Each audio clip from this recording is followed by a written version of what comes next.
but at least we have them and we can make sure that they get added to future agendas. Yes. And sorry, that was my confusion. I thought that that's how we left it after our You, meeting. No, you kinda did, That, okay, so the way that the board left it, right, and then there was some follow-up communications between in the office. Yeah. And that left it fuzzy yeah, okay. and And it's totally fine. Like and I wasn't paying any attention to the fuzz, yeah. so it, And I should have looked at it over the, but we're going, mostly over the weekend, and I didn't. we're gonna go ahead and roll the dice that we're not gonna get caught, that we can, There's no dice, it's old business, we've already talked about it.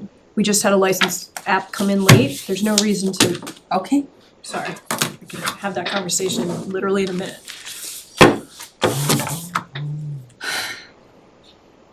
Staffing updates, huh? That's late in the meeting. Big post-holiday crowd tonight. This is good. Oh, no, I spoke too soon. How do we know when cable is ready? Did they give us a little sign? I will go. Yell, not just a scream. Ready? I just sent you an email because I didn't have a printer at home Yep. because I realized there was an error with the fiscal year on that bill. There's nothing on it. So, it should have been 26. Okay. Right. I'll take my usual card. I'll sit next to Louis. Hello, how are you? We're all ready to go. Thank you. Thank you, Hey. Jacob. There you go. Hey, we're all ready to go. Hey, we're all ready to go. Everybody good? Getting comfortable? I like that the people who are here chose to sit as far from us as you possibly can. You literally, every one of you, 5 of you. All right, That's true. everybody good? Sure. Fantastic. Good evening, welcome to Select Board meeting of Monday, July 6th, 2026. It is 6:01 PM. We are live here at the lower level of the Rutland Free Public Library, and we are also on Zoom. Looks like we've got at least one person here with us. The meeting is now called to order. If we could all please stand for the Pledge of Allegiance. Pledge of Allegiance To the flag of the United States of America, and to the republic for which it stands, one nation, under God, indivisible, with liberty and justice for all. Thank you very much. I'm gonna start right in with number 1, minutes, treasury warrant and payroll. Can I get a motion to sign treasury warrant 2627 and 26 payroll 27 in addition to 27-1 and 27 payroll 1? So moved. Oh, second. That was super impressive. All right, I have a motion and a second. All in favor? Or actually, is there any discussion? That's a Vote aye. Thank you. Wait a minute. Second aye. And goodbye.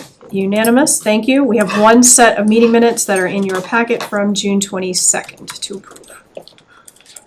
Motion to approve the June 22nd, 2026 meeting minutes as presented. Second? Any discussion? All in favor? That's an aye. Vote aye. Whitman, I with appreciation to Tamika for her last set of minutes for us. Second aye. And Dib, aye, thank you. Is there anybody in the audience for public comment? Name and address, please. You could have stayed there, It's all right, since there's nobody in front of you. that's okay. Thank you, though. Lou Concholi, 18 Blueberry Lane. A few things I'd like to talk about tonight. I'll make them quick. I know you have a busy night. Update. Flagpoles and lighting. As you know, I've donated 2 lights, but I'm in the process of getting 2 more so that all 5 poles owned by the town of Rutland will be lit at night with solar lights. The bucket truck that we share with other communities, I'm told, is under repair. But a former member of this community, a terrifically great guy, he's now, too bad he has to live in Holden, but he's down in Holden, but he's still a Rutlandite true at heart, has said to me that he would lend his bucket truck to put up the lights. So when I run down the next 2 and I talk with the DPW head, Chris, we'll get working on that. And the young man is by the name of Derek Carlson. I grew up in this town. He's a good kid, a really, really good kid. I like Derek. He's a good boy. We're also moving forward. We may do the lighting at the bandstand without waiting for the school. There's an electrician here in town, who I will not name right now until we finalize it, who has given me a very reasonable price to do the labor, and it would get done quickly. And as you know, the material is being donated by a young man who used to live in this town, who was in that business. So the material itself won't cost us any money, and the labor for the electrician, I shouldn't have any trouble fundraising some money to pay for that. So we're hopefully moving forward with that. Maybe we'll get it done in the very, very near future. So that's just to bring you up to speed on those couple of projects that I've been involved with. Now to get into material that actually brought me to this meeting. With the canceling of some of the 4th of July activities, there has been a tremendous amount of activity starting to wean itself, as activity like that usually does, on social media around the canceling of the fireworks and the parade. Many of the people, in my opinion, having been in this town for 53 years, having sat where you sat for 9 years, having been involved as a citizen and in my other work life, dealing with human beings, both as a teacher and as a union person, I find that usually the people who squawk the most in a negative way are those who quickly shut up and move on and really have no solution. What I'm disappointed about is whoever made the decision that on our website that we were only going to have certain things be put up and we were canceling other things being said on our website. That's what I've heard around town. So in other words, anything negative, you're giving this quizzical look, so maybe, again, misinformation. If that's misinformation, I'm happy as a clam. I've been told that information relative to July 4th weekend, if it was negative stuff, was not being allowed, and you people, the town has been getting banged on social media for the fact that stuff was not allowed on. If in fact stuff was not allowed on, my own personal opinion, I'm not on the board, I don't make these decisions anymore. My own personal opinion is I would never shut speech down unless it was threatening speech. If they were threatening somebody's life or somebody's livelihood, that's a different story. But if people want to moan and groan, let them moan and groan. Let them moan and groan, still under the First Amendment. So that's one of the issues. I have another issue, but I see a lot of quizzical looks, so I'll shut up for a minute. Okay, so typically we don't respond at public comment, but I do want to respond to that because it was at the last meeting, which I think you were unable to attend. The board did take a vote to proactively shut down the ability to comment on our social media channels. That does not mean people could not come into our meetings, send an email, make a phone call, send a letter, whatever they want to do, send it by snail mail, by Pony Express. Because we have such a short staff right now, monitoring social media for communities that do it robustly is a full-time job. Doing public information office stuff, PIO, is a full-time job. So because we cannot monitor our social media channels to that point, we are only going to use them to share information, and people are still fully able to take those posts. I think that's what you're seeing. They might share them elsewhere on private groups, in private pages, whatever they want to do. This is only about the town's social pages, which are no longer taking comments because we can't monitor them effectively. I understand that. That's And it. I don't care about private media, I could care less. Yeah. What I write on Facebook is what I write on. If you don't like it, you can tell me to go jump in a lake, and that's fine, or you don't have to read it. But I'm concentrating on what is the town's. I understand about the fact that we don't have the people to monitor stuff like that. But I don't even see why it should be monitored. People want to write on it, it just pops up on the social media. It doesn't, we don't need someone on the other end to make sure it pops up. Do we? Well, Yes. well, We yeah, need, somebody has to open up the computer? It just doesn't go up? Well, I mean, Mr. Cannacchioli, keep it, I would look at it this way. Facebook is a private entity. Ultimately, it's a understand that. private entity, I and we can understand only control so much of I it. So understand. we use it as a tool, but we Okay. are going to be limiting the tools All right. that we use. I don't want to belabor this thing to Yeah. death. Just, again, my opinion. I would never shut down anything. I would let people talk, let them rant, because they're not going to rant for very long. The complainers, the real complainers, the moaners, the groaners, they moan and groan because it's an excuse for them to say, I didn't do anything to help. So now I feel better by saying, well, town, you shouldn't be doing, what are you hiding? What are you hiding? Let them talk, let them rant, let them rave. As long as they don't threaten anybody or threaten anybody's harm, let them go. Enough about that. Thank you for giving me all the info on that, and that issue, as far as I'm concerned, is an issue that's over with.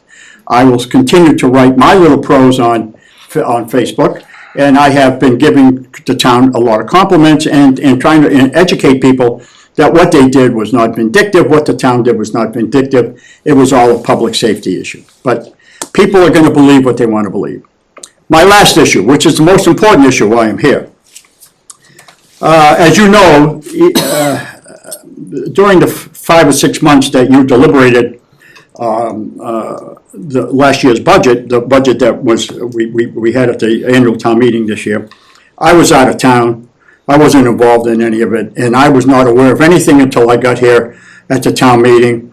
I saw actions take place at the town meeting that I was very disappointed at, and eventually the override went down. Okay, and things had to take place, and things had to happen the way they did. So I'm just concerned about the citizens who took the time, and I happened to be uptown the day that we were cleaning the Civil War monument, and the people were getting signatures to have a special town meeting, which we did in May, 14th or 16th, I can't remember exact date. I went over and signed it, and within a short period of time, they got the number of votes, of signatures they needed. I think if they kept going, they probably could have got thousands of them, but they got what they needed. We came to that meeting. It was a very good meeting, I thought. 3 articles, 2 of them a little bit of, give and take. The school budget, always the school budget has give and take. There's no problem about that. I've been involved with school budgets since I started teaching in 1969, so I know exactly what's going on, all my years with the union. So that's exciting. It was good. It was good back and take. I thought most people were very amicable, and it passed. Beautiful. Now we come to the question about another override. And again, good bantering back and forth. I thought it was civil. I thought the superintendent did a great job of presenting stuff. People did a nice job, and it passed by a 2-to-1 margin, which to me is pretty good. You get 2-to-1. I've been going to town meetings since 1973. 1973. I look around this room. I don't know if there's anybody else in this room that's been going to meetings since 1973, except for Mr. Mattson. Okay, so he and I have seen town meetings. I know what they're about. I love town meetings. I try never to miss because it's exciting theater. Anyway, so we walk away thinking we're going to have another override vote, or at least there's a potential, because it was a very strong 2-to-1 to me. When I was a selectman, if 3 people came in and 2 said we want this, and one person says no, when we were deliberating, we're thinking, well, 2 people, that's a pretty good percentage of people in town, if we build it out, that want this particular thing. Now I'm told, and this is a long way to get to my question. I'm told, and I want you to clarify it for me tonight, that even prior to that meeting we had in May, that this board had already made a decision not to have another override vote for this year. Is that a true statement? Did somebody kid me about that? That going into that meeting on May 14th or 16th, whatever that date was, that no matter what the outcome of that vote was, that the Board of Selectmen had no intention of running another override for this particular, to help fund the budget that we're in right now. That was already a decision that was already made prior to the meeting. If that's true, then I must say I'm very disappointed. Because that night, as I think back on that night, the board was very quiet. I don't remember any of you, or maybe one or two of you, participating in any kind of discussion. And to me, it sounded like, okay, if it prevails, then the selectmen are gonna think very seriously, and maybe let's have an override vote. My understanding was if we acted quick enough, we could have tied it to an election that was already planned, that wouldn't have cost us any money. Wouldn't have cost the town any more money to have an override vote, because we had a state election or some kind of election coming up in the fall. But then I heard that it was already made, the decision was already made, no override for this fiscal year. So my question to you is that true? Was the decision made by this board that no matter what the outcome of that meeting was, you had no intentions of having an override vote? And I'll end with that. Okay, so that item is number 6 under old business. I don't know if you're staying, but that's literally number 6. Consider special town election for FY 2027 override. So the answer then is, what I was told was not true. Well, So I'm glad to hear that. You don't have to tell me anymore. If what you're saying, if you're gonna talk about it tonight, okay? If you're gonna talk about it tonight, then that says to me that what I was told, by pretty good sources, by the way, that's not true. And I applaud you for it, because if you had made the decision prior to that meeting, I would have been very, very disappointed in you as a group. For doing something like that. But you didn't do it. It's still an open discussion item. Good luck. Thank you very much for your time. Have a good night. Does anybody want to reply to that? I mean, I'll simply say, I think we had taken a sense of the board twice, I believe, on where we all stood for an override prior to the meeting. And the sense of the board was that we weren't interested in it at the time. That doesn't mean that a decision was made, and obviously because we're still gonna talk about it on item 6, that will change, but at the time there was, so I don't necessarily think you're getting incorrect information, except for the fact that no decision has technically been made, which So there is. was no formal vote. No. okay. What, Well, there might have been a formal vote of where we stood at the time, but again, that doesn't mean that we can't change, no? I don't No, think we there's any I formal don't vote. recall, to be honest. and you can correct me if I'm wrong, we discussed it quite a bit. It's unfortunate you weren't here to hear that. I can't make all the meetings, Yeah. but maybe I should start to come. Well, I'm just saying, that was a big meeting where the board deliberated a lot about it.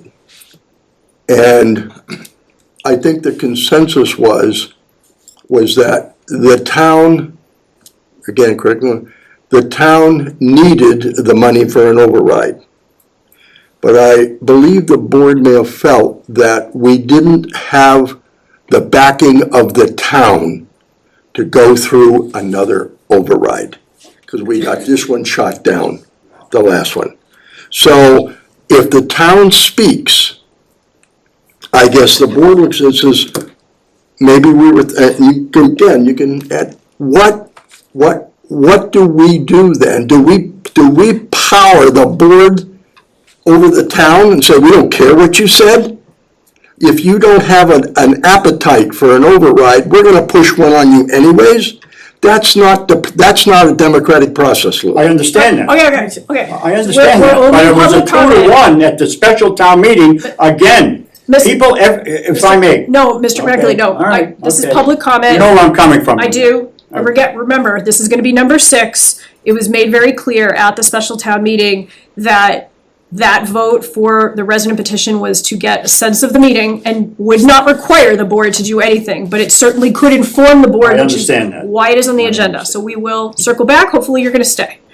Okay, I Is will there shut up. anybody else here for public comment? Go Who ahead. wants to go? No, please. Give me time to I'm think. gonna address item 6 in a second, but I just wanna answer that one with the town meeting. The town meeting, I can't know how you can base anything on 200 votes. I mean, we got almost 10,000 people in town, 7,400 votes. But before I make my comment on that, it just brings up to mind something I was reading this weekend with another town that had 24,000 votes, and it was Norwood. They did pass the override by only 400 votes. We had 25% of the town that voted, which is high for any town. That's high. That's unusual numbers. They only had 11. It passed. Ironically, they're listening to the people's comments are the same ones we're hearing here from the yes people. We weren't notified. We weren't told enough. You should have come knocking on our doors. The same comments. So I don't think we had a justified amount anyway, but I just want to say that, and it's your decision to come up with your meeting for that. And yes, at the town meeting, and it was never decided by you, it was a no action to be discussed at a future date, which is what you're doing tonight, by the way. Item 6 is what you said you were gonna do, discuss it at a future date. There was no action Right. taken for an override. The no, okay, just to clarify, the no action was that we did not take a position on the citizens Correct. petition, which is Correct, consistent with pretty much all history of the board. right. and But you that's were bringing- different from this, Correct. doesn't stop a discussion. Okay, Correct. as long as we're clear. I was agreeing with you. That's- Thank you, good, always, Anyway. always good. I'm here tonight to urge this board to hit the brakes on a summer override vote. In May, the town voted on all 3 overrides. No. In a democracy, elections have consequences. Pushing for an immediate do-over right now ignores the clear message that the voters just sent. No has to mean no. Doesn't mean the future, but I'm saying now. We all know the reality we're facing. Costs are up. Rising property values have squeezed our residents' wallets very tight. And a systemic lack of state funding has left the town short. Hard cuts have already been made. And nobody wants to see our services diminished. But forcing another ballot this summer, one that in all likelihood just might fail, is not the answer. It will only deepen the divide we have in our community. Instead of looking for a quick fix at the ballot box, we need to build a bridge between these two sides and work together. We need to pivot toward a long-term strategic plan that addresses our structural need without constantly asking taxpayers for more. We should be actively exploring structural changes, evaluating whether we can privatize certain departments, regionalize departments, or maybe even share municipal services with our neighboring towns to save on overhead. Let's stop reacting, start planning, put differences aside, look to each other for answers. Now is the time. Now is the time for leadership, collaboration, and a sustainable blueprint for Rutland's future. Not another divisive vote. Thank you. Thank you.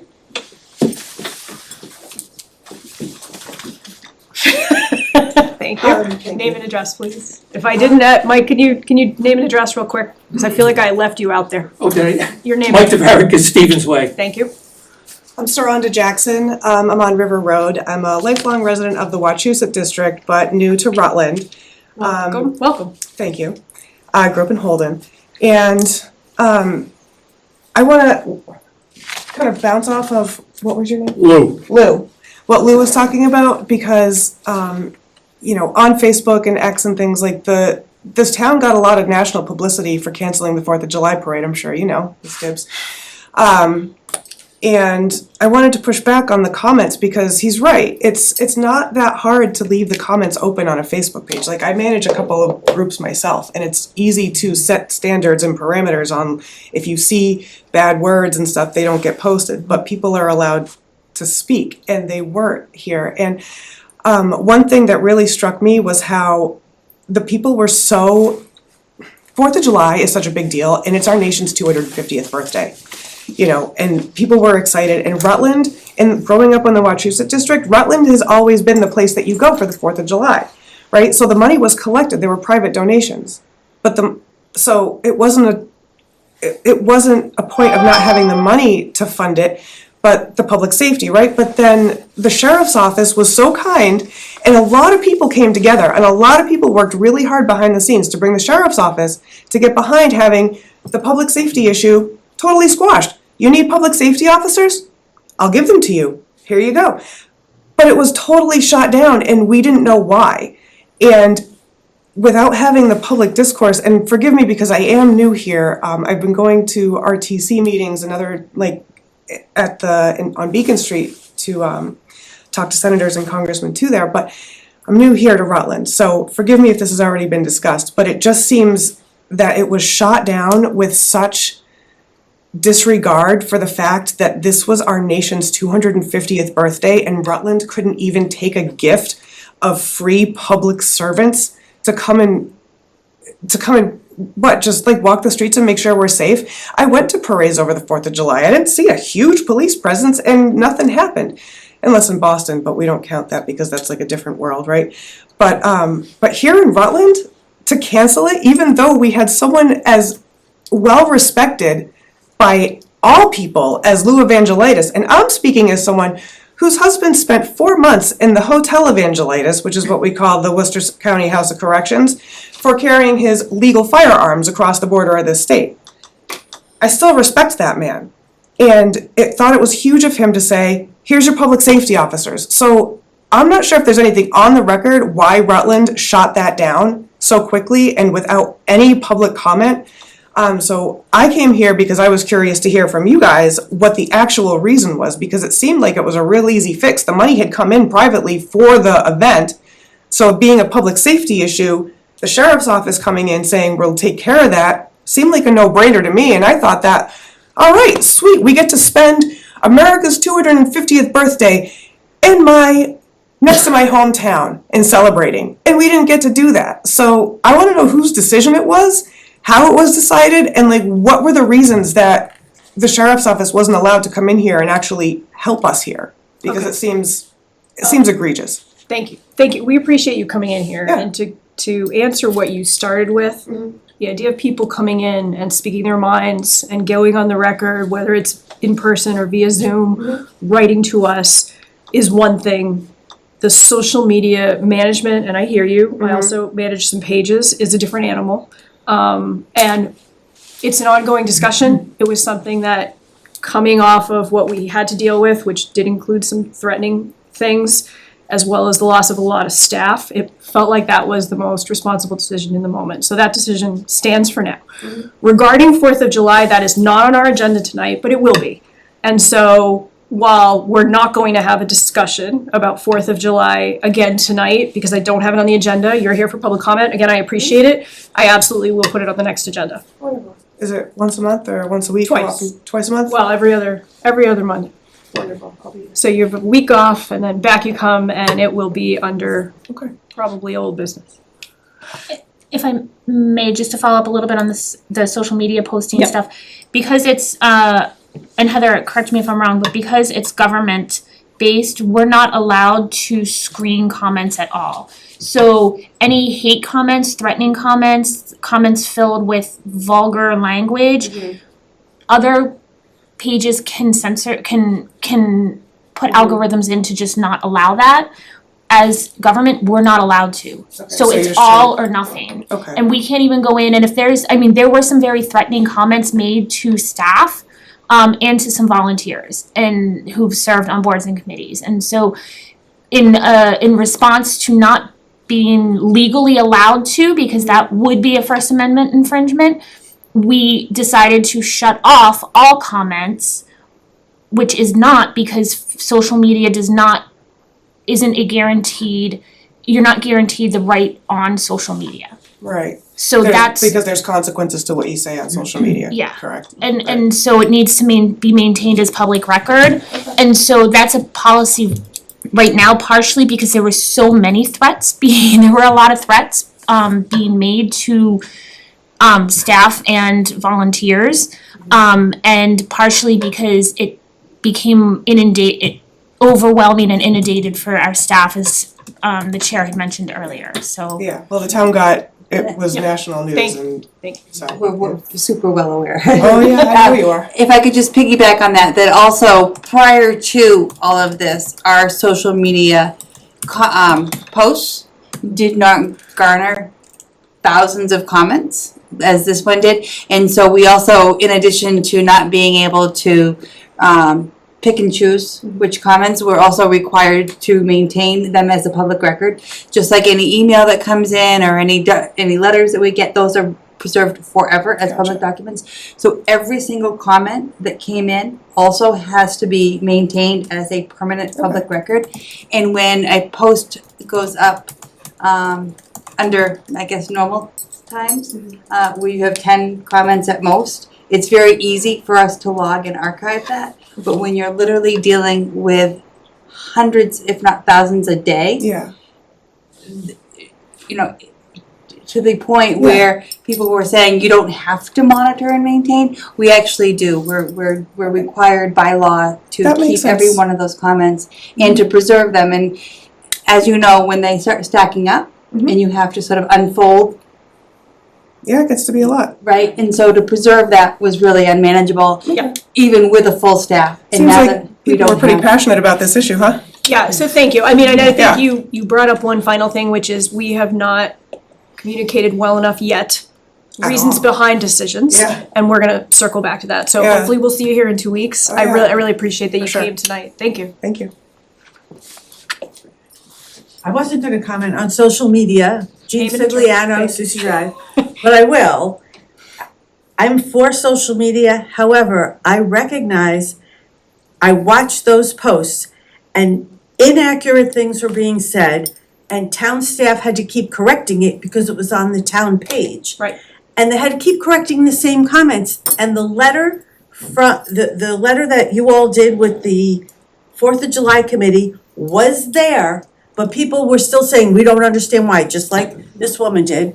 But the answer was right there and had to keep being restated and restated, which takes a lot of staff time that the town does no longer have. Repetition of information is probably the number one thing we have to do all the time And- for every topic. It's not just these topics, for every topic. It's just, So, next one, as your CMRPC rep, I sent you all an email about the governor's newly established commission to review pilot. Since we need money, I just wanted to bring it back up to your attention. thank you. It's number 15 under new business. And Okay, I good. already signed up. Oh, perfect. Maybe we can get some more money for all the land that they own in our town, but I couldn't find the statistic on how much land it was or how much they pay us. I tried. We can't Yeah, find but it. I'm sure I'm sure it's somewhere. I know I've seen it. I just couldn't find it. As events committee, changing hats. Okay. We have a makers market this Saturday and Friday night, we are celebrating the 250th birthday of the signing of the Declaration of Independence with the Army Band and a fashion show preceding it for people who would like to come in colonial attire. Next from the events committee, besides the summer concerts of which we have, I think, 7 or 8 more, we have a new event called the Summer Send-Off on Labor Day weekend on that Saturday, where we wanted to do something to like recognize the summer's over, back to school with some fun activities. We wrote a grant for it. We got a lot less than we asked, but we did get money from the Rutland Cultural Council. And we will be having that event from 1 to 4. I think it is September 5th. And we do have a contract pending with, so you're gonna see a bill, we're gonna need a check ahead of time for inflatables, but not the kind you jump on. The kind that are like carnival games and stuff, just to make it very festive. So just wanted to let you know that. Next topic, meeting space, I see it's on the agenda. I did go to the library board. It seems, from what I can gather, we have always had meetings here without staff.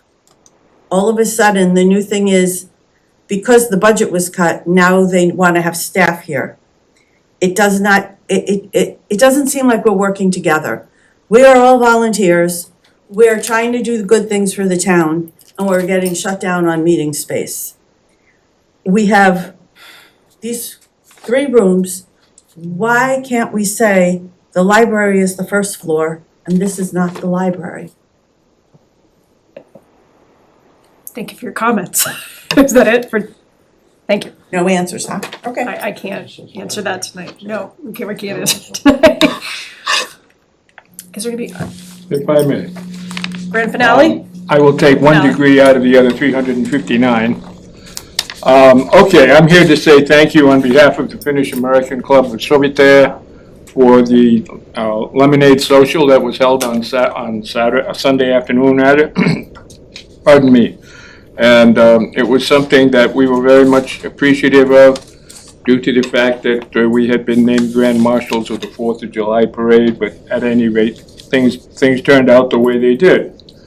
So, okay, so I will toot the horn a little bit and say on August, excuse me, July 26th, we will have a chicken barbecue. 55th annual chicken barbecue at the Finn Park. And you can call and make a reservation by phone if you want to. 508-723-0447. Leave your name and address and a number of people that want to come, and they'll be there. And the other thing that I want to promote is something called Coffee with a Finn. Okay, so the town is invited to join us at the Finn Park, pardon me, on August 25th for a coffee session. Now, what's unique about this is what we jokingly refer to as the Finnish mamas doing all the baking. Okay, so there will be all sorts of Finnish pastries that will be available, and I guarantee you that if you don't find something in there that will satisfy your palate, then I will be very disappointed in the whole thing. But nevertheless, we've been planning this thing now for a year, and we have some very good plans and very good directions in line for it. So we have just the barbecue and then the coffee with a Finn. And thank you. Thank you. Question? What was the phone number again? Make sure I get it right. 508-723-0447. And for anyone watching, they do have a website. It's sovitaja.com, SOVITTAJA. You can also do it that way too, yes. And what was the date for Coffee with a Finn? The date for Coffee with a Finn is August 25th. August, okay. Thank you very much. All right, anybody else for open session? Okay. May I just make, Yes? as a member of the board, I would like to extend my thanks and appreciation first to the 4th of July committee. They put on a number of events, the kind of traditional family fun events for the 4th of July, and the Council on Aging put on the pancake breakfast. So there was still a lot of 4th of July events that garnered a lot of, I think, fun. And I appreciate the work that the committee and organizations put in to keep those traditions going. I also want to extend my thanks and appreciation and sorrow for all of our staff. July 1st has happened, and so we have that reduction, and we are seeing a lot fewer friendly, familiar faces around town. And so for me personally, that's hurts and that's sad, and I wish all of our former employees the best of luck in their new endeavors. Thank you. Good. All right, thank you all. Congratulations to the town of Rutland for getting through this weekend. We heard about a lot of community events that were happening, little mini parades and things, and the things that were happening locally as well, and it looked very different this year. And we will, I'm sure, be talking about it more, but here we are. All right, we're moving on to board and committee appointments. Under number 3, we have the Zoning Board of Appeals to consider the reappointments of 3 people, Jacob Morris, Robert Paulson, and Elliot Nato, Butch Nato, and then an appointment of Gary Sircosta. Gary is not able to make it tonight. It is at the pleasure of the board if you would like to do only the reappointments or if you would like to do all of them. As was noted at the last meeting, the ZBA only meets as needed. They do not have any meetings scheduled at this time. Through the chair, Yes. Has Gary been on the appeals board a long time? It's a good question. Gary's a new appointment. Gary's the new one. Oh, he's a new one. I believe he served on another board or committee, though. The name is very familiar to me, but I can't I recall. think it's on his, Sorry. yeah.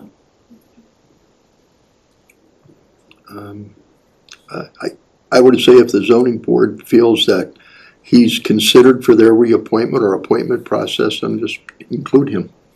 Yeah, they sent a general letter recommending the reappointment of all three and the appointment of Gary as the alternate member for a one-year term. I don't believe they sent us any other attachments in terms of the letters that were back and forth with them, with the candidates themselves.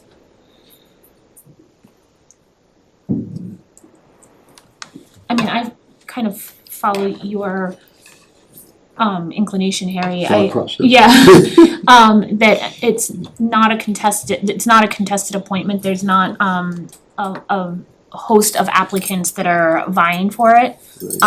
So like I said, I was looking to see if in one of our previous packets the information had been included. I didn't see it.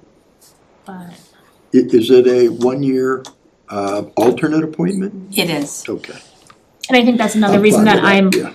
comfortable with it. I think the board could also request that any documentation from the candidate could be sent to us just for our records, if you'd like to see it. It's obviously public record with them as well, so.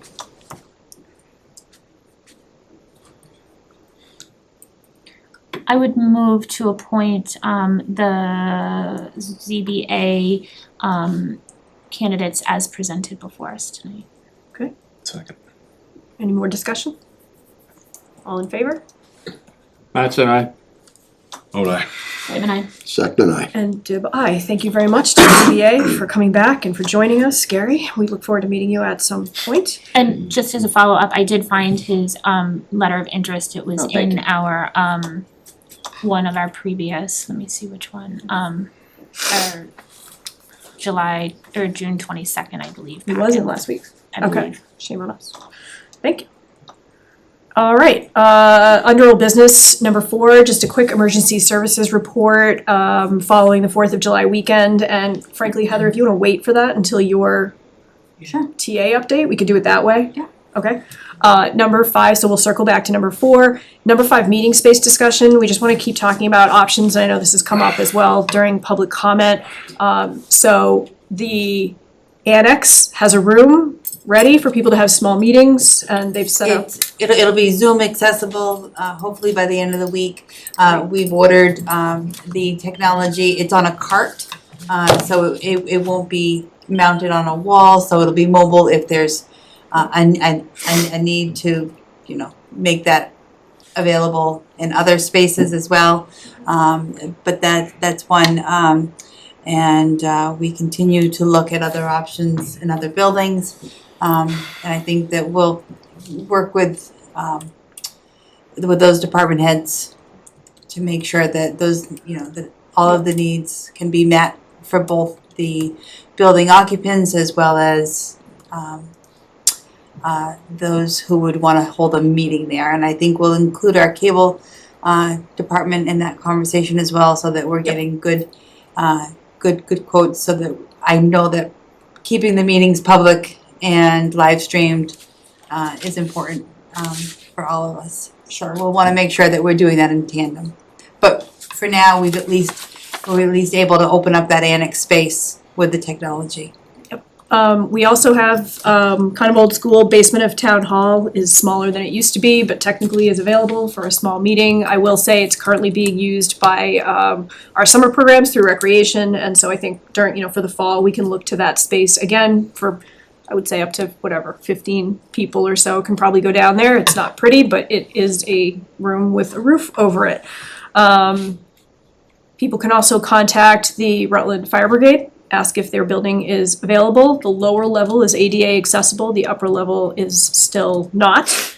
And then we'll continue to talk about the community center, and I do, to the point of, brought up in public comment, we need to keep the conversations open with the library trustees as time goes on, just to see what happens, say, after our fall special town meeting or whatever. Quite frankly, as well as the school district. I think it's time to ask them to see if they have any options for us, because they do keep night staff in the buildings for a certain amount of time. So we're gonna have to sort of keep exploring lots of other options. Did anybody have anything else that they thought was an option?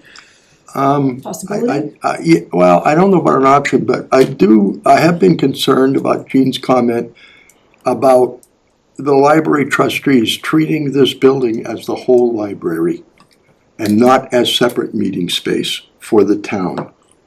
And I think that's something this board should take up as a discussion. Okay, yeah. So I think for that, probably are looking at either a first meeting with us to kind of talk about what we want, or a meeting where we ask the library trustees to join us.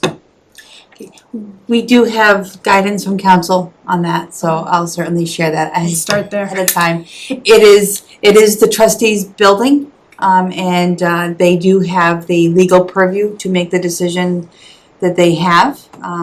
But we can certainly review that decision and talk about if there's any points that we can collaborate on with the trustees that might create some room for flexibility there. Yeah, I'd love to meet with them because I've read the Mass General Law regarding this building being done.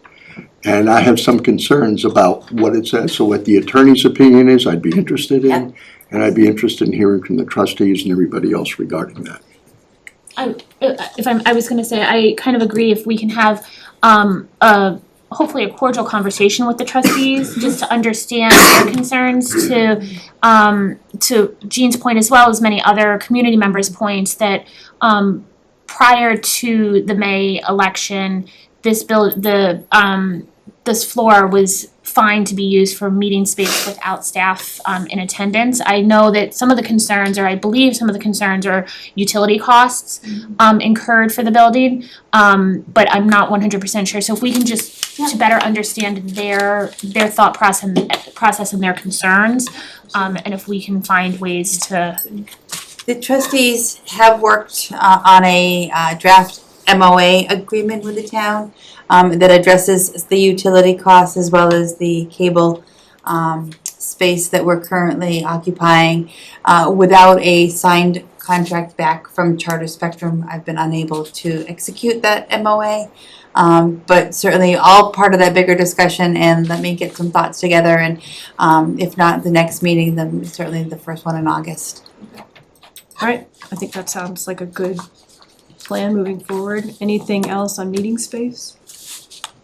Okay. So work in progress here. I think, we have a couple of people here in the audience and certainly probably watching, maybe not watching, maybe they'll watch later, who are on boards and committees and things. And I think the board would really love to hear from them all, whether it's a quick email or whatever. We want to hear about whether you're able to get a Zoom link, about if you had challenges getting meeting space for the date or the time or the place that you initially wanted, because we're gonna need some data here, I think. So to all of the boards and committees, we want to hear from you. I would say as well, even our nonprofits that have been meeting in public spaces, let us know. I think we need to hear about what's happening during this transition time. And if to follow up on that piece also, as far as the ease of getting meetings posted and minutes posted and everything also, because I know that may be impacted, because I think Tamika was a lot of the point person for that. And so just ensuring that all of and given the reduction in hours of the buildings, is a closed building count as closed time? Because my understanding is that Fridays historically have counted, if you had a Tuesday meeting, you had to post for the Thursday, and on Thursday, and so. So the town clerk's office is still maintaining office hours on Fridays, so we're posting agendas on Fridays. And communications have gone out to all the boards and committees, detailing that process. how do you get a Zoom link? And you know, how do I post an agenda and all of that? So I think we've done a fairly good job of communicating those details, but certainly if there's questions, concerns from boards and committees, I would like to hear about them so we can improve our instruction sheet. I do encourage boards and committees that are used to using this building to look ahead and book your meetings out within those predetermined hours that the library is open and allowing meetings, just so that you aren't left scrambling to have a meeting at the last minute and being disappointed that you can't. Yeah. So, Thank you. yeah, thank you. Thank you. All right, number 6, so we had a special town meeting. As Mr. Cannacchioli pointed out, we had about a 2/3 vote in favor of the citizens petition. What is the board's feeling at this moment? And I will say right now, we had already heard from the town clerk's office that they weren't thrilled about the idea of doing an election at the same day as the primary. It's not free. It is slightly less money to do it that way. It's also a very large undertaking for them. So it wasn't their first choice, but regardless, it's too late now. So that's off the table. We don't have to talk about it anymore. That doesn't mean any special election is off the table, but that particular date is now off the table. Thank you. So, I mean, I'll start, I guess. I have been thinking a lot about this, and I think at the annual town meeting in May, all the budget questions passed by a vast majority, by more than 2 to 1. That was the override budget question, I believe that was Article 4, as well as the article that tied the school budget to the override, I believe that was Article 7. Those passed overwhelmingly by the majority, and then we saw them fail at the ballot. The number at the special town meeting, my understanding didn't include the benefits and a lot of the ancillary costs for the ask of those 3 departments. So that number would have to be inflated just to fund those 3, not inflated, but increased to cover all of the costs of those 3 departments. At town meeting, we also heard a lot from a number of residents that wanted the library to be added in, the senior center to be added in, and other piece, and now we've had a lot of the building inspector, the building departments to be added back in. So I think that while the public safety DPW ones took the initiative to get that put forward, I personally have heard, and we heard at the special, that people wanted either not that or that plus something else or whatever, almost as a menu. For me, I think that we need to fund all of municipal government, and I would consider a conversation if we needed to look at a school, education-based overrides and a municipal override one way, but I'm really struggling now, as we are going to need to be looking towards our fiscal 28 budget to potentially have an override that would fund things for maybe a year as we're starting the conversation, as we're trying to hire out people, hire in people, that we can't guarantee that they're going to have that position in a year as we're starting the budget conversations. So for me personally, I'm still really, really not at the point that I have confidence with a fall, summer or fall override question. And I think we need to start the work I would say in September, to engage the community at a much better, broader level than we did, and see what the appetite is for the spring. And be realistic as to if an override doesn't pass, what else is going to happen.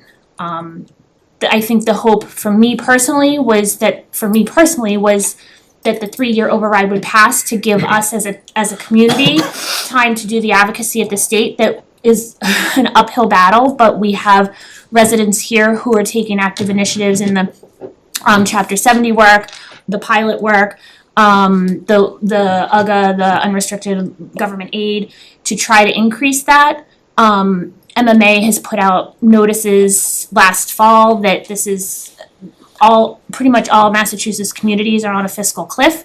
So it's not new. I think I personally was hoping that we would be able to maintain services for the next 3 years while we do this fight, and then move forward with that.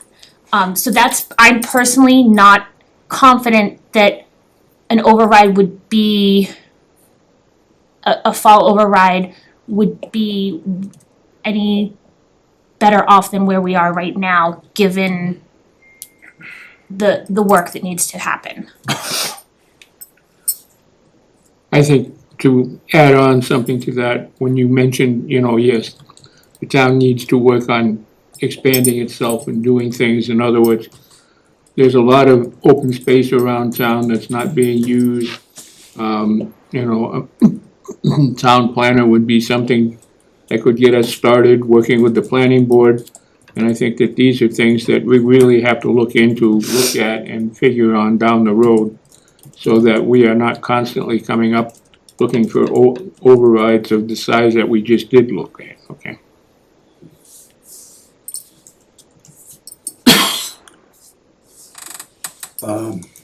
Through the chair.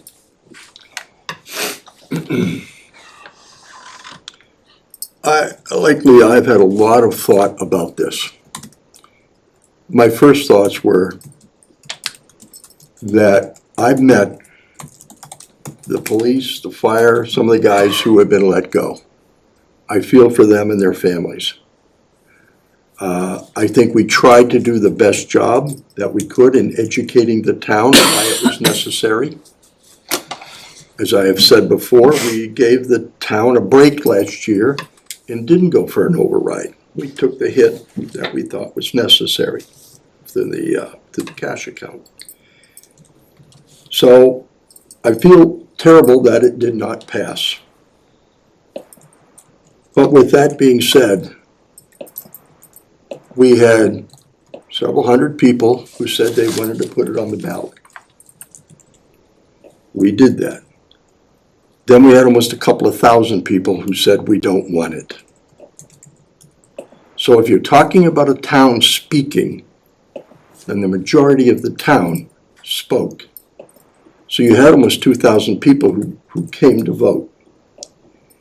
So to go back and ask for a second bite at the apple, and I've heard from people in town that they will come out in droves if they ask for it again. They'll get everybody and their brother to come out and vote against this, because they do not believe it is the select board's duty to change the vote of the town of no.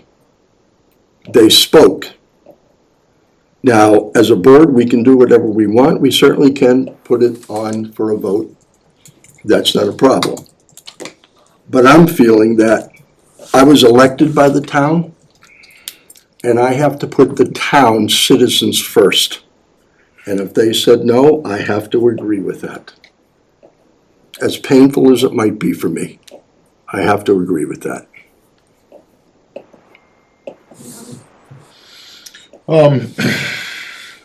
I echo a lot of what Leah said in regards to not just going for an override for DPW and public safety alone. As expressed at town meeting, the people who stood up to talk about that, I believe the only thing that you mentioned, or that you missed there, was people asking about like the admin staff that was being hours cut and things like that. So I think that unless we went for an all or nothing, to me, I just don't think it's the right thing to do. I somewhat agree with Harry in regards to the town voted on it and the town decided it's not what they wanted. I think it's where I am a little weary and a little shaky on it all is that it wasn't a very far off vote. I think it was, I don't remember the exact numbers, but I think I saw like 800 to 1,000 or something like that. So you're talking about the difference of 200 votes, which is a very small number in this town. A large number compared to the amount that voted, in fairness, about 10%, right? But the total residents, it's not very high. So that's where I'm not sure. I've been going back and forth on that part of it because while I think the town voted and the town gave their decision, it was still a pretty close vote. I think that the 2-to-1 aspect on the special town meeting, I think at town meeting, it passed the first time too, by a good amount. So I don't know that there's much of a difference there, in my opinion. I don't know. Unless I'm wrong. If anyone knows the number that the budget got approved at in the first town meeting, not the special. I might have it in my bag that I live out of. You mean at the election, at the ballot? No. Oh, at the town meeting itself. Meeting Yeah. itself. So- It's we've said 2-to-1 for the special town, and I don't recall what it was at the actual town meeting. So I have for Article 4, which was the general budget, I have written down, so it might be, I may have, yes was 243 and no was 135. So that's pretty close to the same. Same, but it's I consistent. mean, 270 would be 2-to-1, so it's And not very then- far off. So unfortunately, I mean, that doesn't give me much hope that anything would pass ballot again. I don't think that I'm necessarily against putting it out for a revote in regards to saying to the town that, you said, no, we're trying this again, because to me, that it's up to the town again to say what they want. So if they wanna come out in droves to vote it down, then that's again on them. So I don't know that that's a huge factor. I just, based on everything, I don't see the vote becoming a yes. Cause I don't see a lot of people's mind changing between the last ballot and now, honestly. I haven't heard of a lot of people suggesting they would vote differently. I guess from a different perspective, looking at it from the town's perspective, they said no. So I guess I'm kind of reaching here a little bit, saying, they said no, and they said no to us to say, hey, work it out. You've been telling us it's gonna really be bad, but you're gonna have to prove it to us now. And now we're gonna come back and say, well, we didn't prove it to you, but we still want more money. And that kind of throws me off a little bit. Yeah, I mean, I think I don't disagree with you at all. I think you have the right. I think I agree with you. I just, in my mind, the override is still the right thing to do. So for me to say, well, I'm going back to do it again because I think it's the right thing to do, I don't think I'm doing anything wrong because I think it's the right thing. And obviously, two of you would have to agree with me, right? So it's not necessarily just up to me, of course. And the other thing is, if we do an override, say in September, whenever, come May again, that's only a short time away where we're gonna be asking for another override.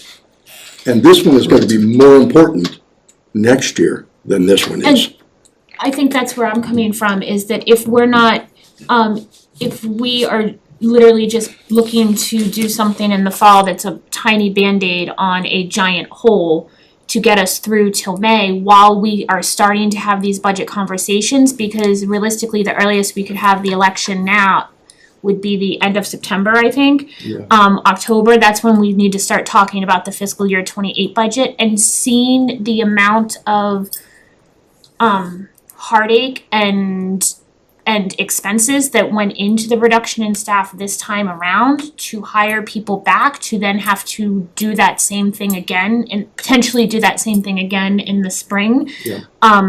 Seems very irresponsible. As fiscally as well as personally to our employees and our residents, because ultimately our residents, I think, suffer from that side of things also. That's me personally. So what I'm not hearing, Oh. What?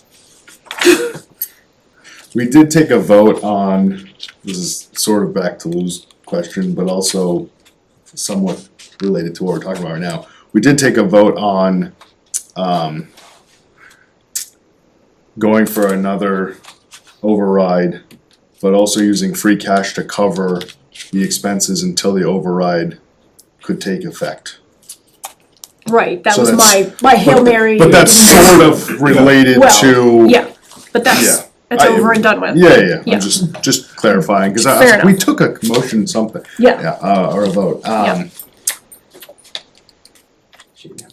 But I feel like, partially where, apologies, my mind was thinking of the override for just this year. And in my mind, you know, or not my mind, literally it's already happened, right? We've already let these people go. For us to try to do an override for this year, at this point, to me, you know, it would take time to hire those people back, it would, it's, and then are we not gonna have an override the next year? And if that fails now, do we have to let some of those people go? And I don't know, it's messy. Can I just throw something out though? As we all we keep noting this, the resident petition was non-binding. I cannot fathom, I mean, and we're hearing very clearly, I'm hearing very clearly from all four of you that there's no appetite to do this fall, which is fine. That said, if we were gonna do this fall, I can't imagine we would do it as the Band-Aid. Yeah, We would simply go for it again, whatever that number is, whatever this board decided that, but it wouldn't be, okay, let's do a little one in November and then a big one in May. it definitely wouldn't be 1.2, it would have to be the whole thing. It would have to be, okay. We'd have to go right back to where we were, basically. But that said, I'm hearing Well, that this fall does not feel like the right time.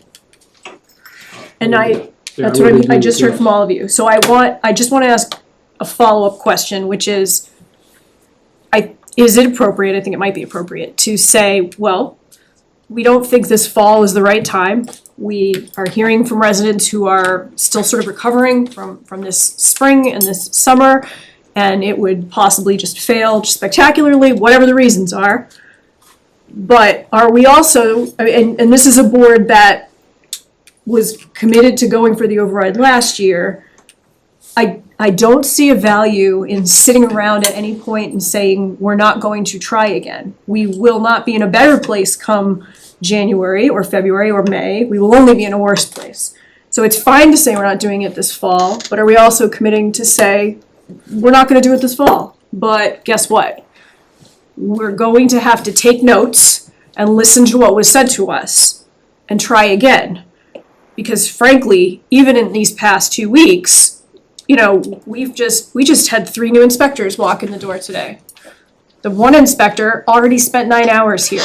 We had emergency calls last week because we didn't have inspectors on site.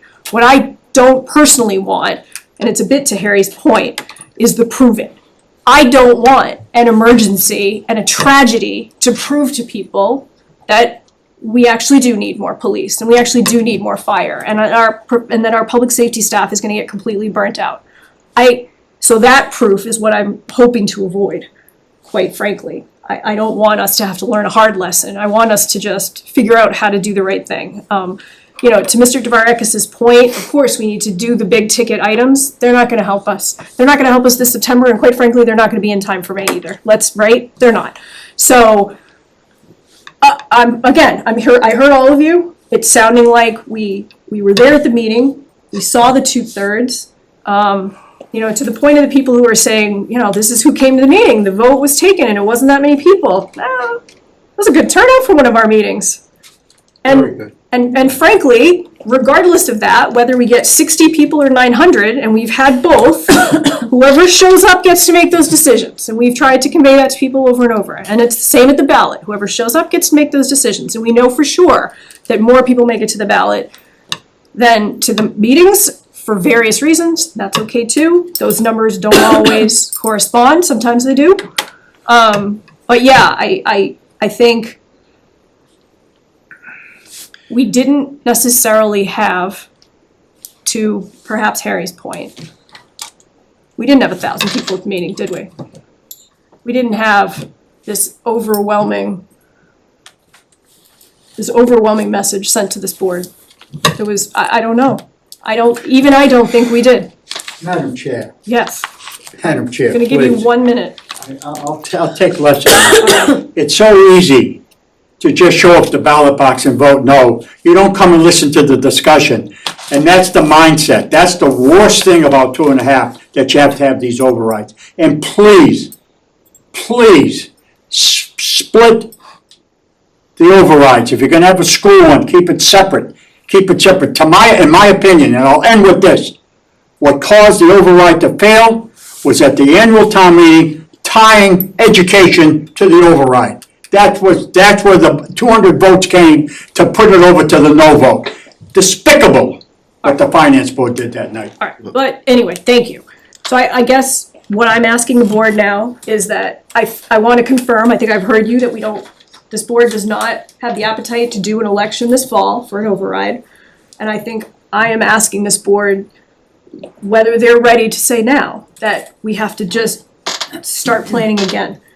And somebody said this to me once, and I'm sorry, it's cheesy, but it was, when you get people involved early, they're your partners, and when you get them involved late, they're your judge.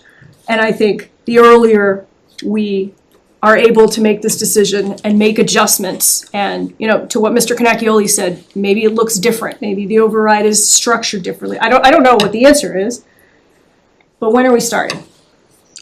Are we starting? Through the chair, the one overriding factor that still goes through my mind is next year, 2028, we are going to have a very serious problem. Yep. Bigger than this one. Yep. And if we try to pass 2 budgets within 6 months, we are not gonna do it. So we have a choice. Either we go for all on this one and we fail in 2028. Because that's gonna be fresh in their minds. They will have gotten their new tax bills. They're gonna see what their rates are on their house. I don't wanna see that happen. I want to have it passed next year.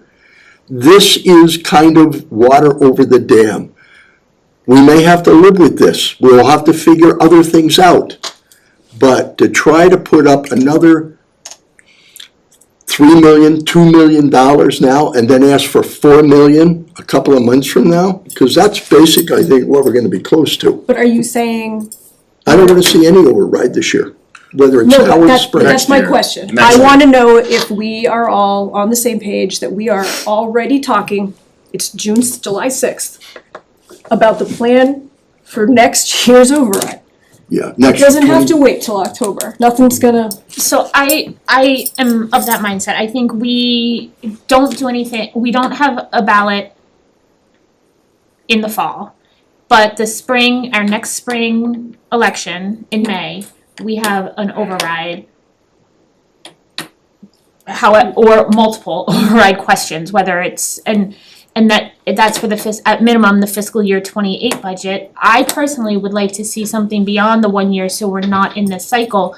But the number just keeps growing, and so we need to balance the number with that, but I don't know how, and I think we need to start having those conversations now-ish, that this is happening, and this is what it's going to cost, and this is what you're going to get. We, as a community, are going to get. I don't wanna point finger, right? It's like, we as a community, it's not us personally as board members, but it's as the town is going to get. Huh. Agreeing with what's been said pretty much so far. In addition, I've seen more select board meetings than I have fingers and toes to count on, because I was behind the camera videoing these things, and I've seen, what's been said and what's been done, what's been proposed, and so on and so forth. Okay, in the beginning, well, going back a ways anyways, the override was a simple item, okay? Over the years, it has compounded itself to the point of where it is now, and so we have to really look into what we're trying to accomplish and where we're trying to go if we're going to do another override. In other words, people are overridden with overrides. yeah, and I mean, we do see the comments, whether they were on our pages or not, we see the comments. And we see the comments from people in particular who say, I didn't wanna have to do this, and yet I didn't have the money to pay the bill. And so I think starting as early as we're starting, literally 6 days into this fiscal year, we're gonna have an opportunity to bring people in as partners even more. It's time to do listening sessions and not just information sessions, which of course, I know you always took questions at the information sessions, but you know what I mean? We're gonna need, Yeah, this is not a slight to you at all. Oh, No, of course not. I don't take it as a slight. we're gonna need to get feedback. What does, and somebody just, right, as Lou just said, we should have menu options. It's not the first time we've heard it. Some people want 18 different menu options they can pick. Nope, I don't wanna fund the library. Yes, I wanna fund public safety. Maybe that's the way to go. Maybe it's not. I don't know, but I think we have to ask and give, and hear, right, listen to the people and let them know that we've heard them and that we've made adjustments and that we've made corrections and that we've addressed as best we could their concerns, that we heard them this year. Because Harry, you said it would feel like we don't care. We saw how you voted, we don't care, we're gonna do this anyway. And I hope nobody would ever take it that way. It was, we saw how you voted, we saw how this ended, and we have to make some corrections. Yeah. Exactly. Yes. To the chair, I was just gonna acknowledge you and just agree with you on that. Okay. I think that if Then you can you go ahead. put No, I'm these just kidding. options, no, I'm just saying, if you put all these options to the people and they know and they see what is on the table and what you're trying to do, I think you got a better chance in May for an override for the people. May I suggest, look at Worcester 1991. Worcester 1991. 7 override questions. 7 override questions with 5, 6 of them municipal government, 1 of them education. 7 overrides, so Thank you. people had the choice. Thank you. Yep. Recognized, but thank you. All right, so I don't necessarily need a vote tonight. I am happy to take one if you would like to make a motion that the board is electing to not hold an override during the fall. An early override during Midterm. midterm override. Oh my God, that's a terrible term. Um, But I don't need that. We're not taking any action. It's entirely up to you. You can do it if you want it to be official. It would be in the minutes that we have just officially decided not to do it, but Well, I guess the way it was phrased is we've decided not to do anything in the fall. correct. My opinion is we decide not to do anything in 2027 at all. No overrides in 27. Well, when We you say, wait for 28. well, you're talking about fiscal 28 though, so just Fiscal to be 28. clear, that election will occur in fiscal 27. I Just so know. we're clear. I know, Okay. that, but what I'm saying is, No, I know you we know, I'm don't just want for the people. 2 elections in 27. Right, no, Okay. okay. Yeah, okay, 20. We're looking to the spring. We're The looking FY to the, 27 budget stands. the FY 27 budget stands. Right. Okay. Okay. I guess I'm gonna just preemptively say that FY 28 override will now be on the agenda every single meeting. Yeah. We can't stop talking about this. We have to keep biting away at it. You know, And I guess, I'm no, making no, her- no, no, no, no, and I, Making Heather like push her no, camera. it's okay, but I'm absolutely, happy to have it on the agenda every meeting.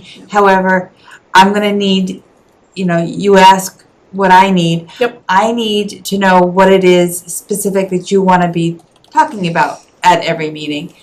Because just simply stating that we need an override is not going to further our cause. It's going to, eventually people will tune out, because we're just repeating the same thing. So I Sure. guess if there's feedback or questions that you all have that you wanna be prepared to talk about at each meeting, I think that would be productive. I think at our next meeting, we should talk about putting out a survey. Okay, we'll figure out what questions need to be on it to get a sense of where people are Okay. now that the holiday's over, fiscal year has begun, we've lost staff. Let's see where people are. I would not have thought that putting out a survey would do us any good. But one thing it does do, it gets buy-in. You now, as a citizen of this town, have to decide how you wanna spend your money. Yep. Do you want a library? Do you want recreation? Do you want, comments? Do you want events? What do you want? Where are we gonna spend our money? Yeah.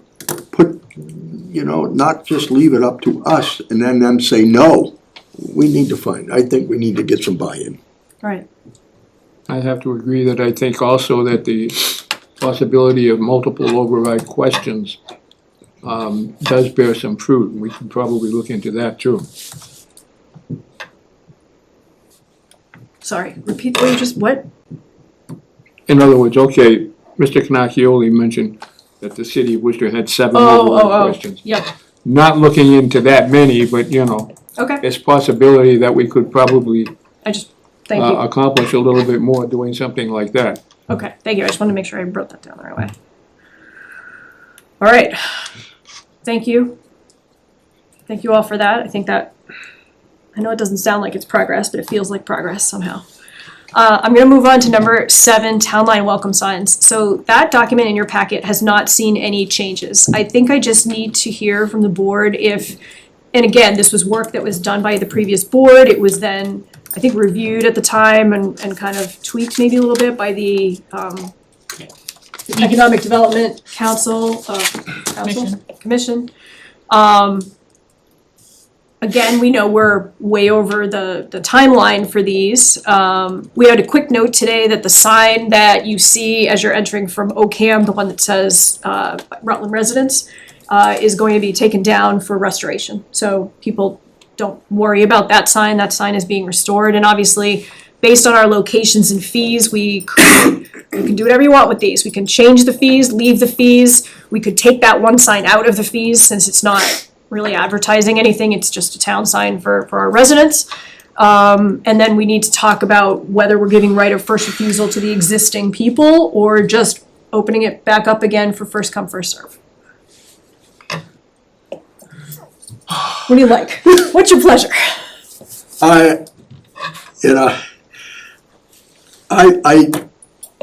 feel that it's a service to the businesses in this town or anybody else that wants to buy one. But because it is a multi-year contract, I don't think there should be discounts given. So I like the fees that we have here. Okay, Okay, I'm okay with those. If you're a business and you wanna do it, great. If you don't, if $50 is gonna bother you about buying a sign, then don't buy a sign. okay,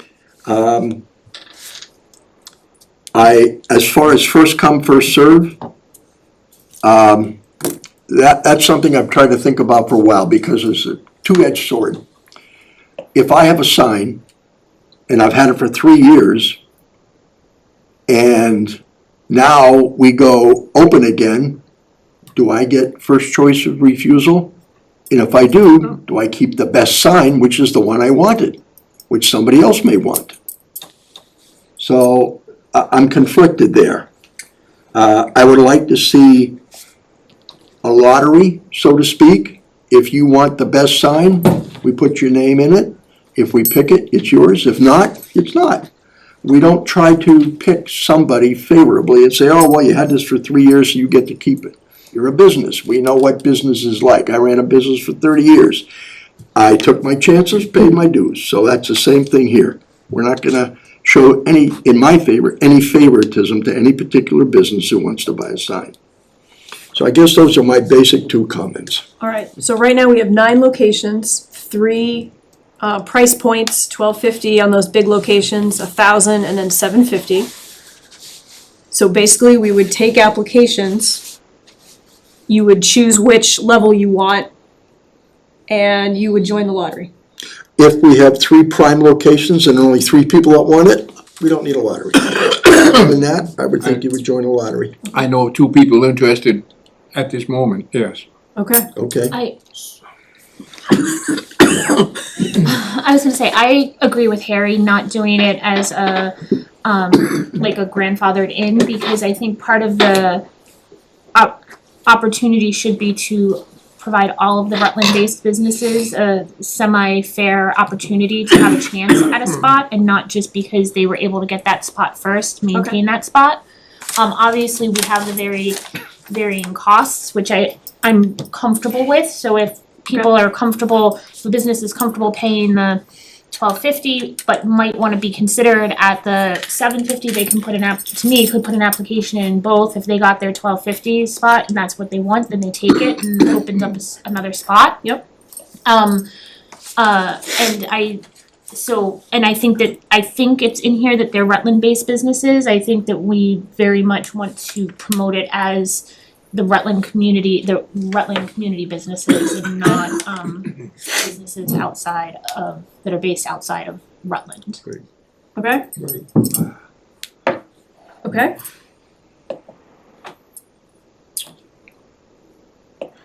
Did the original time we did this have any sort of timeline agreement to it? 5 years.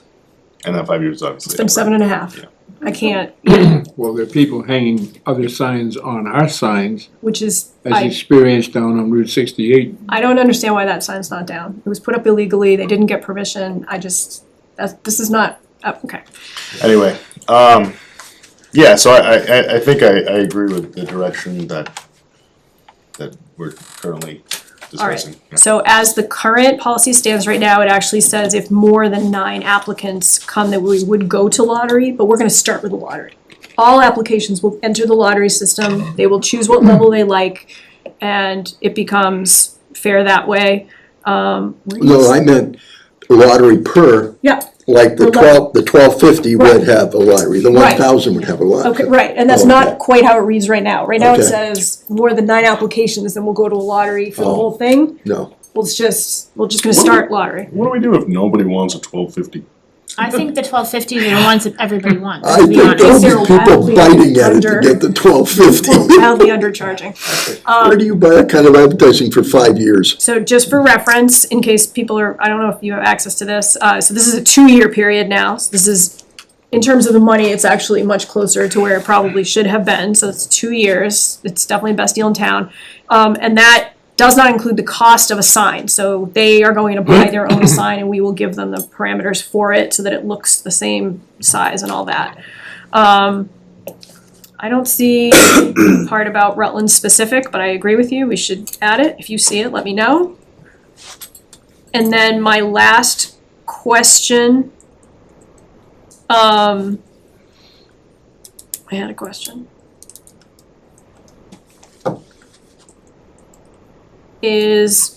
Are we okay with having Heather move forward with getting together the actual, I mean, this, basically just tweaking this application to reflect the lottery with your preferred signs, et cetera.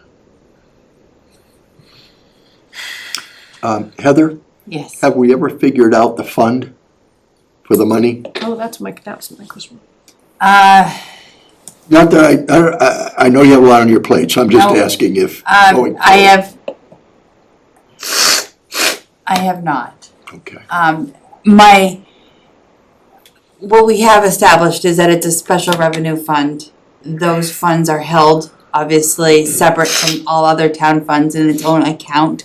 What the balance of that account is, I don't know, It's okay. but I will find out. Sorry. And that money can only be used for that? It can only be used for that, just like any of our other special revenue funds, that when those funds are received by the town, they are unique and special for that particular fund. So if there's money there, it just rolls over? Exactly. Okay. Okay. The only other thing we could add, it is referenced here under number 2, is it could either be part of the cost or even another business, which is landscaping at the base of the sign. And So that, there's a lot of communities that do islands that are sponsored. and that was some of the conversation EDC was working Right. on when they were gonna take it, was Right. instead of having the cost go, cause they were going Yeah. to basically try to have all of that piece done by local businesses, so with some, you know, Yeah. like a little plaque advertising that they did the up or whatever, or Yeah. even just, but that then, because they were hoping to be able to use the money for the micro grants for Yeah. businesses and stuff, which I don't think we can do. Well, no, we definitely can. And I mean, we can probably start here and then if we have you know, to Harry's point, 30 applications, maybe we do go to sponsor an island, Right. which we have some really visible islands that are just Right. And- grass that has to be mowed right now, so. And right now, some of the families, I know some of the islands, families have been taken care of, and Yep. they're just getting to the point that they're. Right, I it's a mean, lot. It's a Okay. lot, so. Yep, oh, we have questions from the audience about the signs. Yes, name and address. Carol Benoit, Turkey Hill Road. Is the 1250, that's per year, correct? No, 2-year period. All right, so just a quick Google search, it's the high end, but $1,500 per year is the typical for signs. Yeah, this is very true. So, and We're this is generous. marketing, this isn't just helping the town, right? And we're in a financial crunch, so I would, even if you wanted to lower it to $1,000 per year, but I think per year. But to the point, these aren't revenues that we're going to then be able to parlay back into the general fund, so. There's no way to do that? Well, A if lot there, of, if, a lot of the pushback that, not pushback, a lot of the commentary when this was before the board originally and working with EDC was that the businesses very much wanted to know where the money was going and that it wasn't going into the general fund to then be spent however. They wanted it to be, because they felt that they wanted to, if they're putting their names on the signs, they wanted to make sure that the signs were maintained to be right. professional looking and well taken care, well kept. And so that's, If you don't mind, maybe going through Holden and all of their beautiful baskets now that they've got flowers, and I know that's beautiful Holden or Holden Beautiful or something, Yeah. but I'm wondering something, and I know that's done by citizens, but I'm wondering if a fund like this could be used for the islands, for things hanging from poles. I think there is potential for a revolving fund for Yeah. sort of like a Rutland beautification. Correct. So just so people are all aware, the original process, which Mike Nicholson did, was that the value he assigned to each of those signs was going to cover the cost of the carved Rutland signs. And by purchasing that carved Rutland sign, you were getting in exchange the ability to advertise your business or your whatever organization underneath for a period of 5 years. So that's where that started. It was best deal in town even then. And so now I totally see your point, but that's where those numbers came from initially, and I think it's why we're not probably in line with the other communities that are doing it now. And we know some communities are refusing to do it. They want their signs to be unadorned, and that's fine too. We're not there. And they're wooden signs, so Yeah. you're gonna have to start Yep. beefing up the Yep. money Yeah. to replace them. Right. And just to add on to the lottery, love it. I'm wondering if you could say my first choice is, my second choice is, my third choice is. That might, Yeah. little going back and forth. Yep, and that's already there now, but we'll just make it clearer now that we're starting from a lottery. We're not going halfway. Yes. I'm Name- just curious, the name and signs in, does the, oh, sorry, Nancy Nichols, 5 Lizzie Lane. Do the signs currently do they all need to be replaced, and would this 1,200 also cover the cost of a new one, or no? No, so bear in mind, we are not talking about the carved Rutland signs. We are only talking about the 5x1 sponsorship signs that are underneath. Right, The $12.50 goes to the town, and the person who receives that sign location can do whatever they want. If they have an existing sign they're happy with, they can leave it. If they need to go buy a new one, we're gonna give them the parameters, they're gonna go get that done. Okay. And as we just said, the organization, the Friends of Rutland, that have the one as you're coming in from Ocam. Yep, thank you. They have taken theirs down and they're getting it restored, which is fine. And we should have a quick conversation about whether we're charging them again too, so. And some of that could go towards maintenance, because eventually the signs will need to be yeah, replaced. well, for the number of years and the care it's gonna take, cause it hasn't been there in the past years, so we need to upgrade that, and I think a lot of this money will be used for it. Okay, so so based on what we just heard, is everybody leaving the pricing? Are we still happy? I think, okay with it. I'm comfortable only because I think a lot of our Rutland small businesses Yeah. donate to the community in many other ways in addition to this, and I don't want to price them out Okay. from this opportunity when they do a lot more for the community as well. Okay. And are we taking the Friends sign out of this equation, or they will also have to join the lottery? Do we know who did it? Yeah. Who did the Friends sign? Chuck. Is that in one of the most desirable? Is that? I No, think I thought it was one of the most because it was one of the main ones. it's the 1,000, it's the middle line. So they took it upon themselves recently to, I don't know, did they pay for it? I They don't- did. They did. They purchased a Rutland sign, and instead of a business advertising, it just put. what is Friends it? of Rutland, It I just says think. from the Friends of Rutland. Yeah. Boy, I would hate to, we're trying to be across the board here for everybody and be fair, so I would hate to just say, go ahead, keep that. Okay. You know, I guess from a business standpoint, I have a problem with that, but it's a viable sign somebody could be using, Okay. and paying for it. All right, so nobody's exempt. All the signs go into the lottery. Yeah, with the pricing that was here. And we make that one change, that lottery is immediate, and you put your choices down. Okay. And I think because this is every 2 years now, the hope is that the lottery would be, if you don't get your prime place in 2 Yeah. years, you have an opportunity to try again. And Yeah. in some ways, that's gonna give the businesses some Some very, rotation. very visibility also, potentially. Yeah. All right.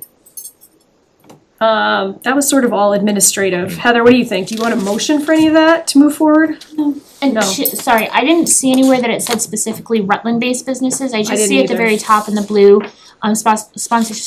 sponsorship signs are available for purchase by local businesses and Right. organizations, which I would just say Rutland-based businesses and organizations or something Yeah. along those lines. Okay. I don't, no? Well, I mean, bear in mind, Gibbs Realty currently holds 2 or 3. Technically, I think Oh, their yeah. mailing address isn't Holden. I think Right. maybe first priority to Rutland based, And- maybe? Yeah. Cause that way if we don't get 9, I think it's 9, right, 9 total of Rutland based, then you're opening it up to Okay. a greater. Maybe we keep it as I local don't, and I as don't. long as there's no compete, it would be like a compete clause. I mean, not to change this entire conversation, but what about just like a bidding, That's, A what? a bidding? I mean, We're gonna auction off this sign and here we go. I mean, put it in. isn't that capitalism at its best? Absolutely. It's definitely capitalism. You know what, And this is a reserve. I think These are that's, I reserves. think that's a great idea, Alex, but I'm concerned that we're making a real dramatic change here when we have businesses that we already know will pay for this and want signs, Yeah. make them go into a bidding war. I think that's a great possibility for the future if we let them know. Yeah, And we could do something special and try that, actually. could do it for one. We could try, well, let's leave the signs alone, but I think we should come up with a new one for you. It's a fair idea. So maybe we do just keep it as local because there are a lot of Rutland residents who have Right. businesses locally that aren't necessarily in, I don't know, Yeah, it's kind of a gray area.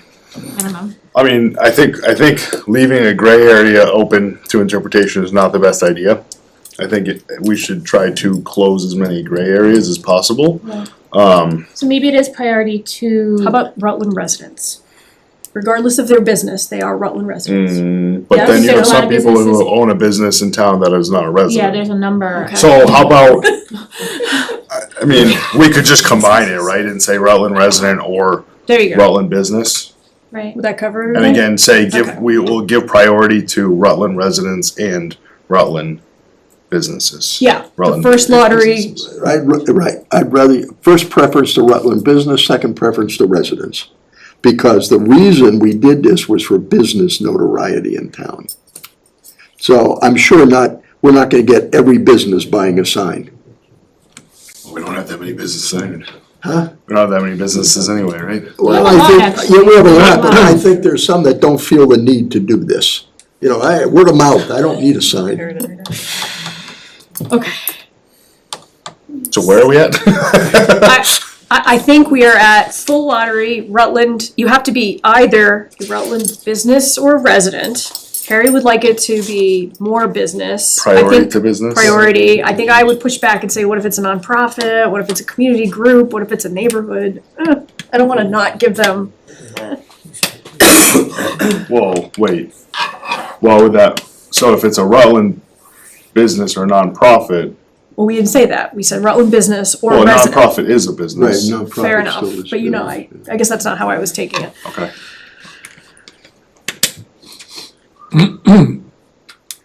Okay. Rutland-based organization. You want that? Does that work better for you? I just wanna know, are we if a group of, this is exactly how we ended up with the sign at the OCAM line, right? If a group of residents get together and want a sign, are we not counting them in the same way we would count a business? So I think that the priority to the businesses is absolutely the appropriate way to go. Really? Okay. Yeah, cause Cause I think it's right to say this is meant to be a business thing, it's meant to be advertising to help Rutland businesses advertise. Alright. Okay. And I think that should be the priority. Could it be even just by local businesses and organizations with priority given to Rutland-based businesses or some, I don't Yeah, I know. think that's where we're headed. Alright, This is why this is still not done after. no, we're doing 2 this. years. This is, alright. So we're giving priority to Rutland businesses, we're good on the dollar totals, and we're all lottery. Does anybody feel a desperate need to make a motion, or are we good with the administrative changes? I would make a motion to approve with the administrative changes, as presented with the administrative changes discussed. That sounds good. Do I have a second? I'll second. Great. All in favor? Aye. Vote aye. With an eye. Second aye. Goodbye. Progress made on town signs. Unlike number 8, the Communications Advisory Committee, which I sort of committed to do a little bit of homework on, and I was still talking to some people, and I don't have it ready for you, so we're going to skip it tonight. I know you're very upset. Shucks. Yeah. Number 9, so we have a select board goals document that Heather did some really good work on. Was everybody happy with the way that landed? So that is in your SharePoint or printed for you with the 5 major headings: regional collaboration and advocacy, financial sustainability and stewardship, public engagement and transparency, workforce strategy and policy, and infrastructure and capital. Obviously, those are huge. Under each, we have some goals with some outcomes. I'm not gonna read them all to you. Thank God. I know. I know.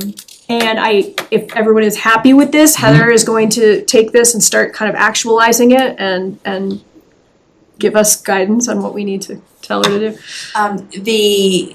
The way that the document is structured, it does provide some interim goal spaces as well as outcome objectives. So if the board has any suggestions for filling those items in, Yep. or we can merge cells and it just remains the goal. So however you wanna, we don't wanna make it more complicated than it needs to be, so I can merge cell unless you wanna add those details. I would leave it as is, I think it's a very good Yeah, and I think some of the format, goals, and right. I guess well done. Attainable goals. Well, I was gonna say, I think some of the goals are definitely have short-term things that can be attained very quickly, and the long-term outcome is maybe not even this year, this board's long-term outcome, but. So if we could put a pin in this, it would be good for us to be able to review this, I guess in March, as we're coming up to town meeting, to say how well have we done here? I even think we kinda come back to it quarterly Yeah, and just yeah, provide updates on our goals. I think if we let it even go 6 months, we have the tendency to maybe push it off okay, too far. quarterly think- sounds good. As part of our advocacy for an override is to hold ourselves accountable to this and show the community that we are, because a lot of this is some of the longer term trying to make advocacy changes at the state level, or doing advocacy to make changes at the state level and more, so. Right, and to show that whether or not we've made progress and at least what we've tried to do, for sure. All right, could I get, now again, this is a living document, we can obviously edit it, make changes, it's for us. We can absolutely take suggestions as well. So once this is approved, we can post it, Add it to the website. add it to the website, people can take a look at it, they can comment, they can do whatever they would like, not on Facebook, but anywhere else. Could I get a motion? I move to approve the fiscal year 27 select board and town administration goals for the town of Rutland as presented. Second. Any more discussion? Everybody was relatively happy? Great. I think it looks great, Heather. Thank you so much. All in favor? That's a nice. Would I? Women on. Second I. And did I, thank you. Number 10 is quick. It's regional trash service. And we added this because we saw, again, we do watch social media. We saw the conversations that we have just lost a well-known and liked local service provider. And it was sold to Casella, who many people have been a little bit unhappy with. We want everybody to know here tonight that trash is absolutely not under the select board's purview. It is a Board of Health situation, an issue. I did reach out to the Board of Health chair. An enormous amount of work was done probably a year or so ago that involved previous town administrators from multiple towns to try to regionalize some of this service and to talk again, and it's quite frankly a topic that's been discussed for probably a quarter century now, about municipal trash service. To the point of somebody in the room tonight, might have been you, Mike, this is something that would have to self-pay. So some communities have municipal trash under the levy. That would not be an option here. We would probably end up doing, I think Heather, you were saying not enterprise? No, revolving. Or no, we would do a regionalized program. But anyway, look, we're not getting into that tonight. We're not getting into that Of course tonight. not. Heather has quite a bit of experience with this because she's coming from a similar transition that happened in West Boylston. So we're very lucky to have her on this. In any case, I did reach out to the chair of the Board of Health, and it would be, I think, nice to know if this board is willing to collaborate with the Board of Health on whatever they need. Relative to possibly looking at this again and reopening that conversation. It might mean a joint meeting with them at some point. Again, this is all them. I absolutely am open to it and I'm all for it. I thought in the over the winter or early spring we had someone from, I believe it was DCR or someone. DEP,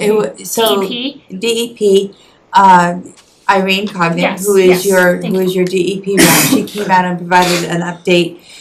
There was an RFP or RFQ that was issued. It was never awarded, simply because it came at a time when all three communities were in transition. I think it's safe to say that that document is now null and void. So we would be starting from scratch with that. But I think one of the issues that will come up, and Sheila, I'll just say this quickly, is that we want to make sure that if Rutland is going to take the lead in this, that we're very considerate of staffing capacity and what that means. Even if we do a third-party billing system, those funds still have to come through and be accounted for by our town finance staff. So I just want to be mindful of that as we progress through this conversation. And I know, my understanding is one of the other three communities was happy to take the lead, but I understand that community also has had a whole lot of turnover and transition. So that may not be the case anymore, and I believe Rutland is the largest community by a substantial amount of the three, so in that respect, it would make sense that it's Rutland, but I know that was a concern even before the fiscal year 27 budget was realized. On paper, it absolutely makes sense that Rutland is the lead community, and I think that was the assumption all along until we found ourselves in this circumstance. So absolutely, let's continue the conversation. I know trash is a big deal. It's going to only become a larger topic of conversation as those tipping fees go up and up. So. We know another company has stepped into the breach a little bit, Lawrence Waste Services, and I'm not making a plug or anything. They are not local. I just want people who are making decisions to keep that in mind. They are getting larger, but they are from Medway, so their trucks are going to be traveling quite a distance to get to us. So I think, for everybody that's making those considerations, in the absence of municipal trash service at the moment, just kind of keep that in mind. This is a tough business. Have they been licensed through the Board of Health yet? They have not yet. Okay. No. Just as a fact, some people I know on the street were approached by another organization out of Holden to see if they could get a foothold in here. I don't know what's going on, but that's another avenue. Well, Casella has the Holden contract. No, this is an independent. Oh dear. Okay. Yeah. Okay. Again, all trash providers have to be licensed by your Board of Health. Yep. and their list is available on the website. So if you have any questions, refer to the website before making any deals. Don't make any deals. Was the transition or the purchase from one carrier, one trash hauler to the next overseen by the health department, or that was? It would have to go through the Board of Health, yes. Okay. No, I mean, the one that it's already been done, was that overseen? Well, No, the if it- sale, I don't think. Well, But the But the- Casella was already licensed in Rutland. right, It's right. already But licensed in Rutland. I just think that the paperwork has to be updated, Yeah, maybe. that's all. Just like when you do a liquor license. If the liquor license Yeah. transfers from one ownership to the other, the paperwork has to be managed through the proper licensing department. Fair enough, thank you. All right. Number 11, we have two transfer requests tonight. One is to transfer $3,616.82 to Council on Aging, other charges to pay for, it's not really to pay, it's to give a donation as requested to Elder Services of Worcester to support the Meals on Wheels program. So this is not, just for the record, it's not a requirement, it's not a bill that we owe. Nancy is here tonight and can speak to it. Obviously, we have quite a few people here who take advantage, who are able to take advantage of Meals on Wheels, and so this is very similar to the small donations that we make to Wachusett Greenways, Wachusett Earth Day. I think it's in that same kind of wheelhouse. I don't know that we've done it every year. Heather said no. I don't remember the last time we have. You are welcome to speak to it if you would like. Otherwise, we're just gonna. We used to do, when I first started 12 years ago, and the previous director used to put it as a line item, so she paid it every year. Okay. Then just as budget cuts progressed, that was taken out. So what I have done over the last several years is give what I can. So some Okay. years it might have been several hundred, some years it might have been, 1,500 or 2,000. This year, because I had extra because I had that shortage of outreach, that vacancy, and only used a little bit of temporary help, about over $10,000 is going back into the general fund. That's why I wanted to take this amount and at least be able to give it to, donate it as we used to. It supports the program. Not every town has a kitchen site manager. We do. They don't have to send us one, but it's nice to support that program. With the number of meals, it's less than 50 cents a meal we're talking about. So I just think it would be a nice gesture to be able to do that again. Again, yes, we don't have to do it every year, but it's a nice support. Can I ask you why the amount requested is slightly different than the amount we're giving? Because I did have some left over in the other charges of a line item. Oh, okay. So you're actually giving them the whole So amount that it's- they asked for? Yeah, it's only like Okay. $72 or something, but Okay, yes. that's why. And there is also a mistake on that. I didn't have a printer at home and I forgot to bring it home, but it does say fiscal 27, it should be fiscal 26. I corrected that and they sent me a new form, which I did send Heather. A new bill, a new invoice. See how it looks confusing? It says fiscal 27, but it shows the year for fiscal 26 meals. Oh. Just so you know that has been corrected. Okay, thank you. Thank you. I mean, if we have the money this year to do it, I support it. I am a huge advocate for Wachusett Greenways, for the Wachusett Earth Day. I think we should be able to support these organizations that are providing substantial services at a very reduced, in many cases, no fee to our community members. So I fully support it. Agreed. Okay. So I would make a motion to approve the Rutland Council on Aging transfer request as presented for the Meals on Wheels. Thank you. Second. Thank you. Any other discussion? All in favor? Aye. Vote aye. Second, aye. Did I? Great, thank you. Our second transfer is for dispatch wages. It's coming again out of that health insurance line item, and the amount requested is $20,000.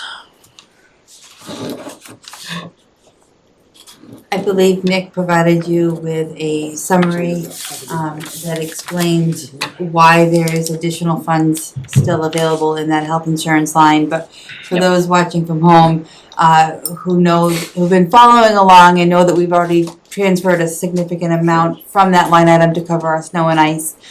We did have a number of retirements earlier this year and resignations. And so obviously when people leave the town's employment, and if they took health insurance, those funds are retained, they're still budgeted. So that's where we find ourselves very fortunate to have that surplus to be able to put towards some of these unexpected overages. It does leave us with $8,000 in that health insurance line that would be rolled to free cash.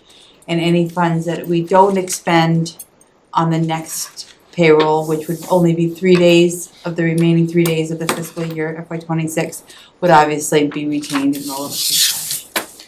I have a question for this, if I may. Because it's dispatch and dispatch was district at that point, or this is for 26. Yeah. They were still regional at this point. Was this was this captured in the regional assessments and just the, like, is my So- questioning? Yeah, no, your question is questioning. Sorry. So, as of June 30th of this, FY26, the dispatch was still a Rutland department. The assessments for FY26 were have all been paid.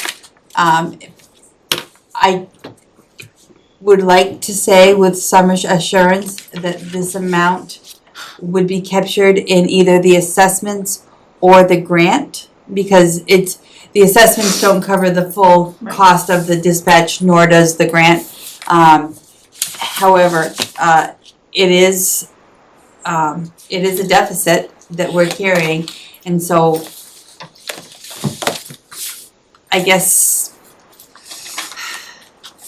the short answer is it's probably not covered by either, because if it was in the assessment and or We wouldn't have the the- district grant, we wouldn't have the actual deficit that's clearly there. I don't know how we ended up $30,000 in deficit in our dispatch salary line. I wasn't here when we put those budgets together or did those assessments, but those funds have been expended through salary, and I appreciate the board's voting in favor to cover that, because unlike some of our other transfers that we've asked for, this is a liability that needs to be covered.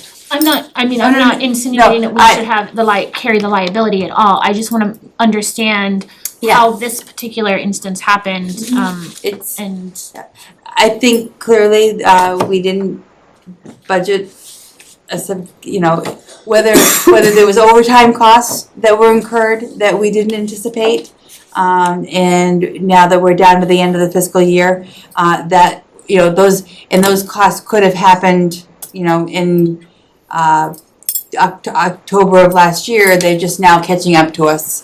So, without doing a full, autopsy on that budget, I really can't tell you when we went off track, but we did. The upside is that as of now, they are their own district.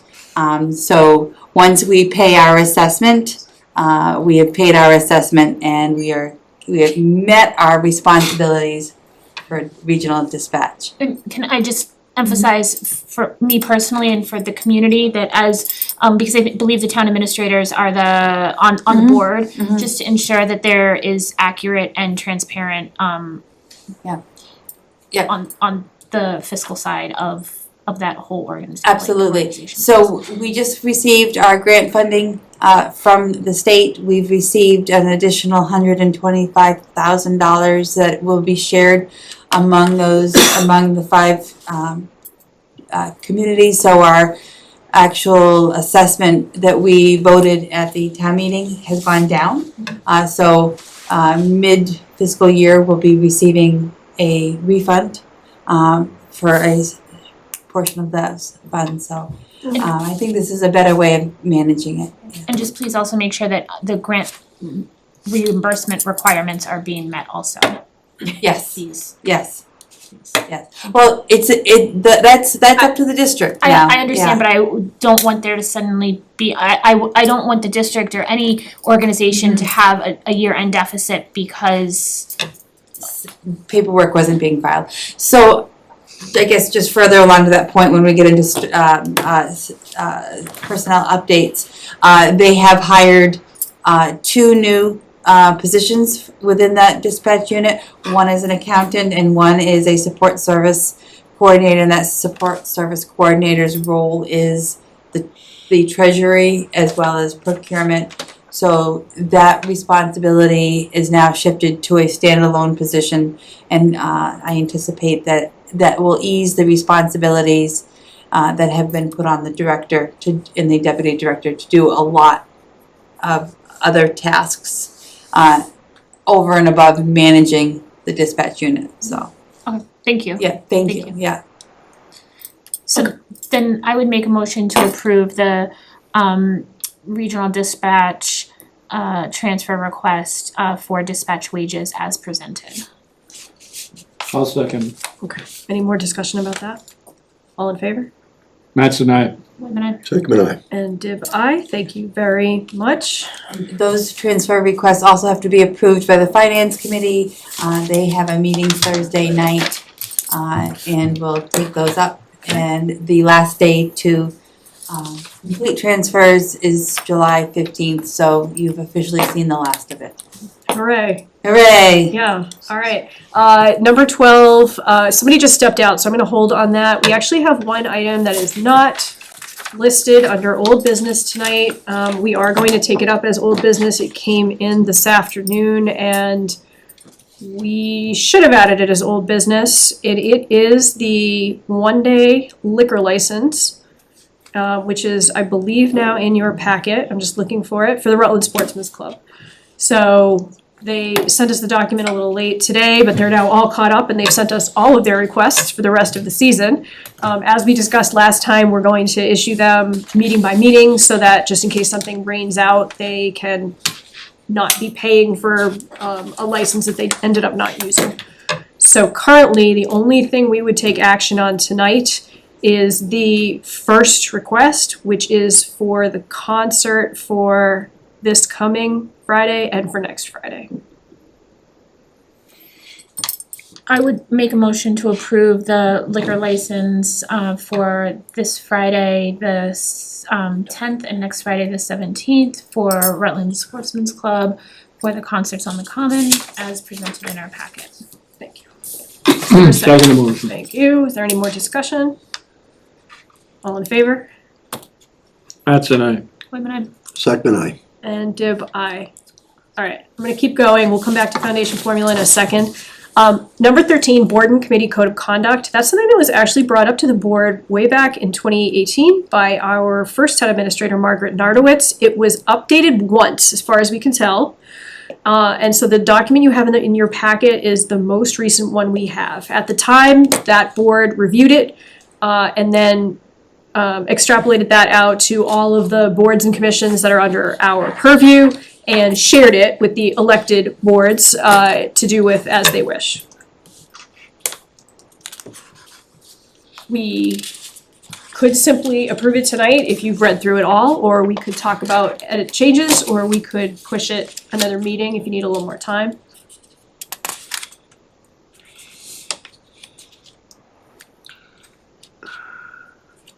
Personally, I'd like to shift it to another meeting. Yeah.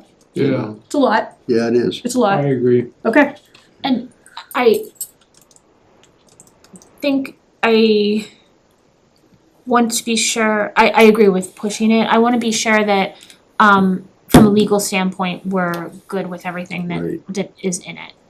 'Cause and I can look from I haven't had an opportunity to, I can look from my knowledge to make sure that there's nothing that I've heard would stand, rumblings from like on the MMA side and everything that would stand out, but just to make sure that we're what we're asking is legally able to be asked. right. Okay, fair enough. Okay, same thing for town building committee. Actually, that didn't make it into the packet, right, Heather? Correct. Okay, so we're gonna skip that. So for 13 and 14, we will put that onto our next meeting to review again. Number 15, state-owned land. We have 2 items right now that are at the state level that it's a really good idea that we start advocating for. And Jean mentioned it really quickly. So there is currently a set of listening sessions on the pilot program. That is state-owned land. They pay in lieu of taxes. And that commission, which was recently established, is going across the state in July. There are dates all over the place, July 14, 16, 20, 24, and then one in Orange that doesn't have a date yet. I believe Jean sent everybody the registration link to it. I have it as well. I will be able to go to Orange. The more people that go to this, and we're talking to you too, it does not have to be elected officials, it can be anybody at all, to go and advocate, because more than 25% of Rutland's land is owned by the state. And some of it is watershed and some of it is not. And we know somebody at town meeting, I don't know if you remember, threw out a figure of $27 per acre. We actually haven't been able to confirm that yet. But either way, we certainly don't receive from the state the value of the land. Now, this is a huge problem out in Western Mass as well, and it's a Western Mass senator that has sort of taken the lead role in this, but again, it's so important that we advocate for ourselves on this. If we want money from the state, if we want to get our fair share from the state, this is one of those options. It's this, and it's foundation formula. So we highly encourage you to please attend these if you can. And there is a form, if I may, a form that you can submit if you're unable to attend any of the listening sessions for the pilot program, but you would like to provide. Yes. There is a link for a form also. So I don't know if maybe we can get that, Let's get this a little up. blurb put Yeah. up on the website and everything. Yep. Please. All right, I will circle back, the Foundation Formula Committee. We have a wonderful document from a resident who was here and then apparently had to leave. Did she leave her stuff? Oh. And it outlines who you can contact and what you can say regarding the foundation formula. So we're very much hoping that we can get somebody from the Wachusett District onto this Foundation Budget Review Committee that they are about to seat. And yet again, there's one or two big reasons why we are consistently in a tough spot when it comes to income and having to rely so heavily on residential taxes. And the foundation formula is absolutely the top reason. So please make your voice heard. Please reach out to your elected officials. Please send letters, emails, phone calls, whatever you are capable of, and share why this is so important.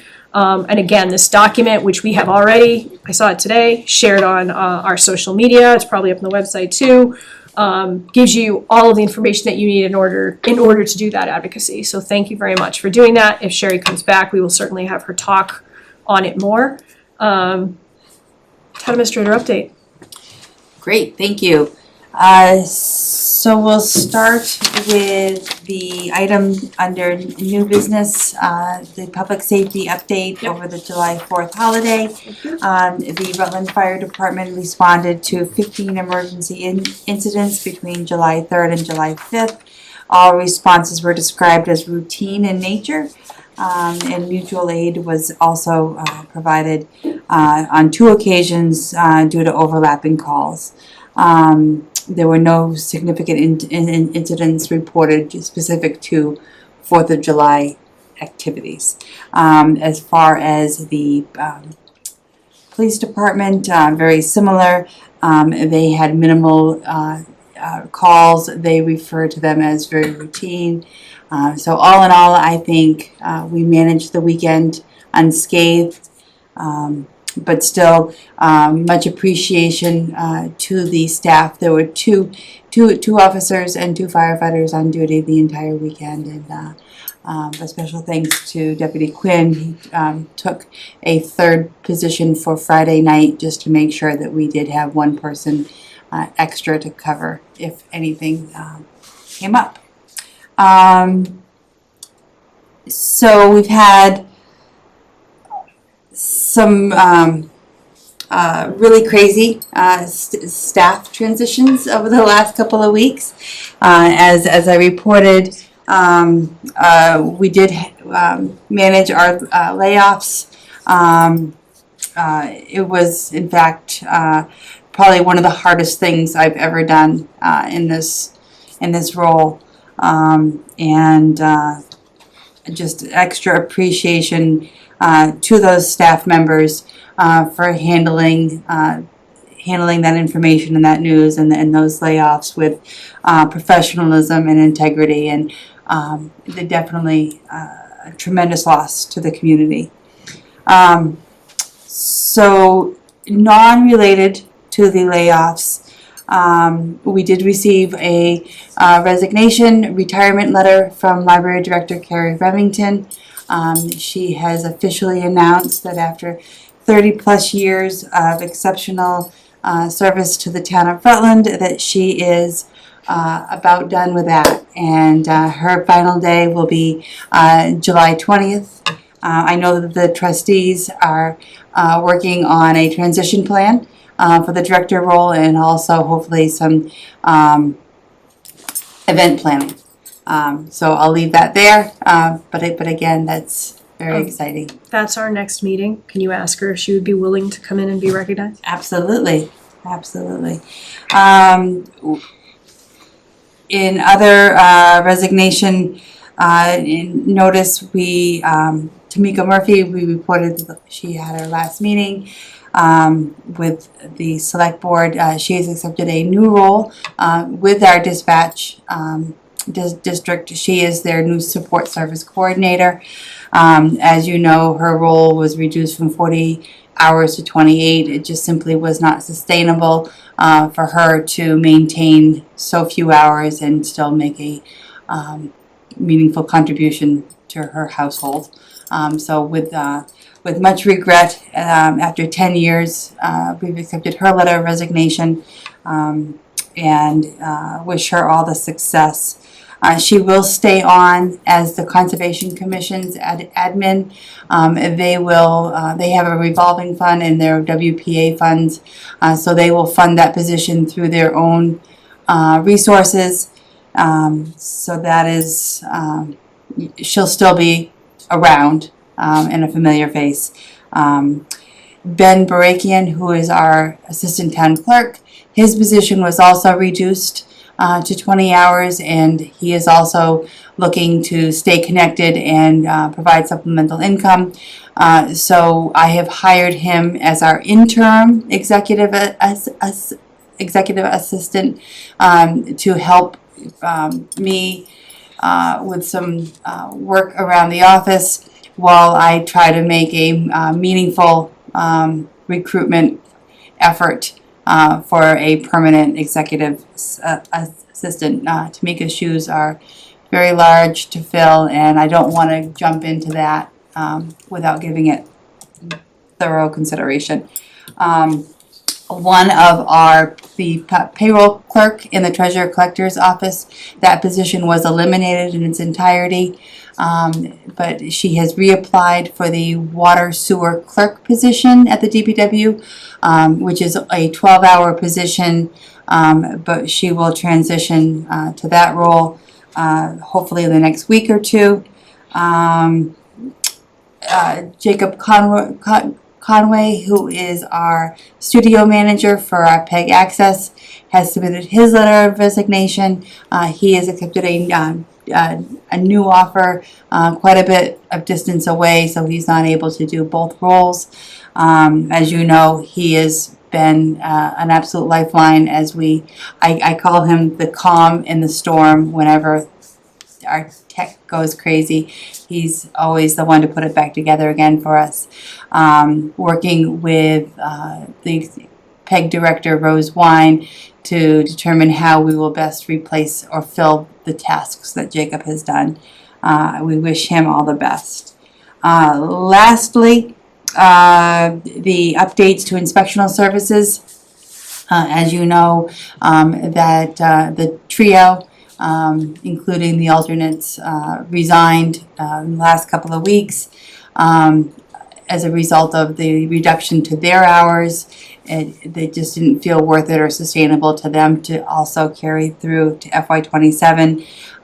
We did a I felt like it was speed dating. I did some lightning interviews, but I have hired a building inspector, electrical inspector, and plumbing inspector. And they all started this afternoon. I'm really excited. They seem they're well aware of our financial situation and the reduction to hours, but willing to do what they can.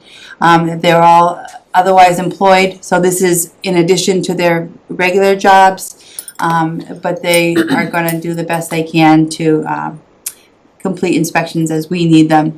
I've also asked them to take a look at the the budget structure of our inspectional services and make recommendations for how we can make it more sustainable and also provide better inspectional services than what we're currently budgeted for.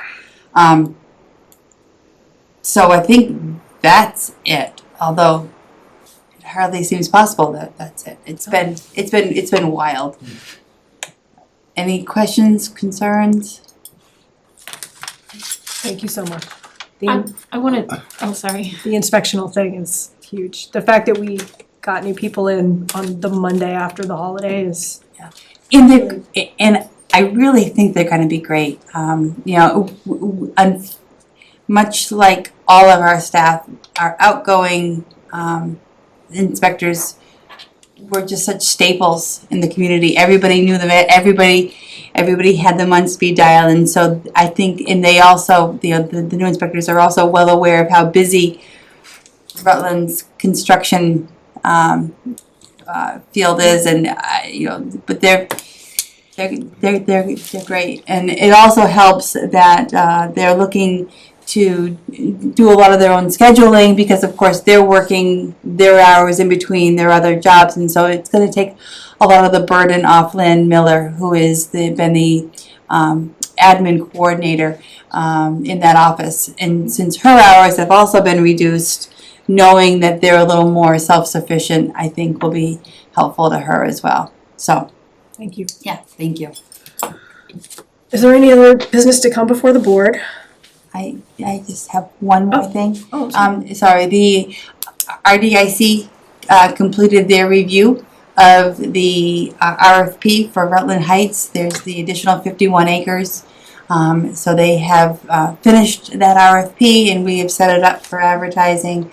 That will be available to would-be bidders on July 15th with an expected bid opening date of August 25th. So if people are interested in that project, please keep an eye open for the July 15th bid advertising. If I may, was that, and I haven't been following, so I apologize, because I'm sure it's in their meetings, and so I apologize. Was that for the entirety of the remaining acreage and not specific parcels, or It's for the entirety of the remaining Okay. acreage. And I think that's similar to how the original was put out, was entirety or parts thereof or something, Right, so. right. Okay. The actual bid document is almost identical. There's just some, some tweaks to the description of the property to obviously address that it's the remaining land as opposed to the full original parcel. Thank you. Thank you. Yep. Sorry about that. And thank you for everything. I know it's been a crazy, hectic, chaotic couple months, and so thank you, and thank you to all the staff again for your perseverance, and I wish everyone the best of luck in their future endeavors, those who have departed or are departing, and I really want to express my gratitude to everyone who's still here and staying here, because I know it's not an easy time right now, and so I really appreciate that. It's gonna take some getting used to. I mean, even not having the public in the buildings on Wednesdays and Thursdays is an adjustment for us. We're so used to that general interaction, and reminding ourselves to make sure that we're scheduling our time and scheduling appointments to meet that schedule. But I think we'll adjust and, you know, we will stabilize. And now I can get into sort of some of the work that makes this job really rewarding, like RFPs and goal setting, and I mean, that's the work that you get involved in this line of work to do, so. Looking forward to turning the page. All right, so we did have one item under correspondence. We automatically would waive reading unless a member wanted to have a discussion about it. That said, I would take an adjournment to executive session for the reasons as noted, only to return to adjourn. Would we adjourn from executive session? Yeah, we could, since it says that, sure. So moved. Second. All right, and just for notes, as noted in our agenda, it is for reason number 3, 2 different items. All in favor? No, Wait a in minute. favor? Yep, all in favor? Roll call. That's an aye. Thank you. Oh, aye. Second, night. Thank you. Thank you, have a Good good night. Good night. Whitman? Wait a minute. Excellent, dib aye. We are adjourned to executive session.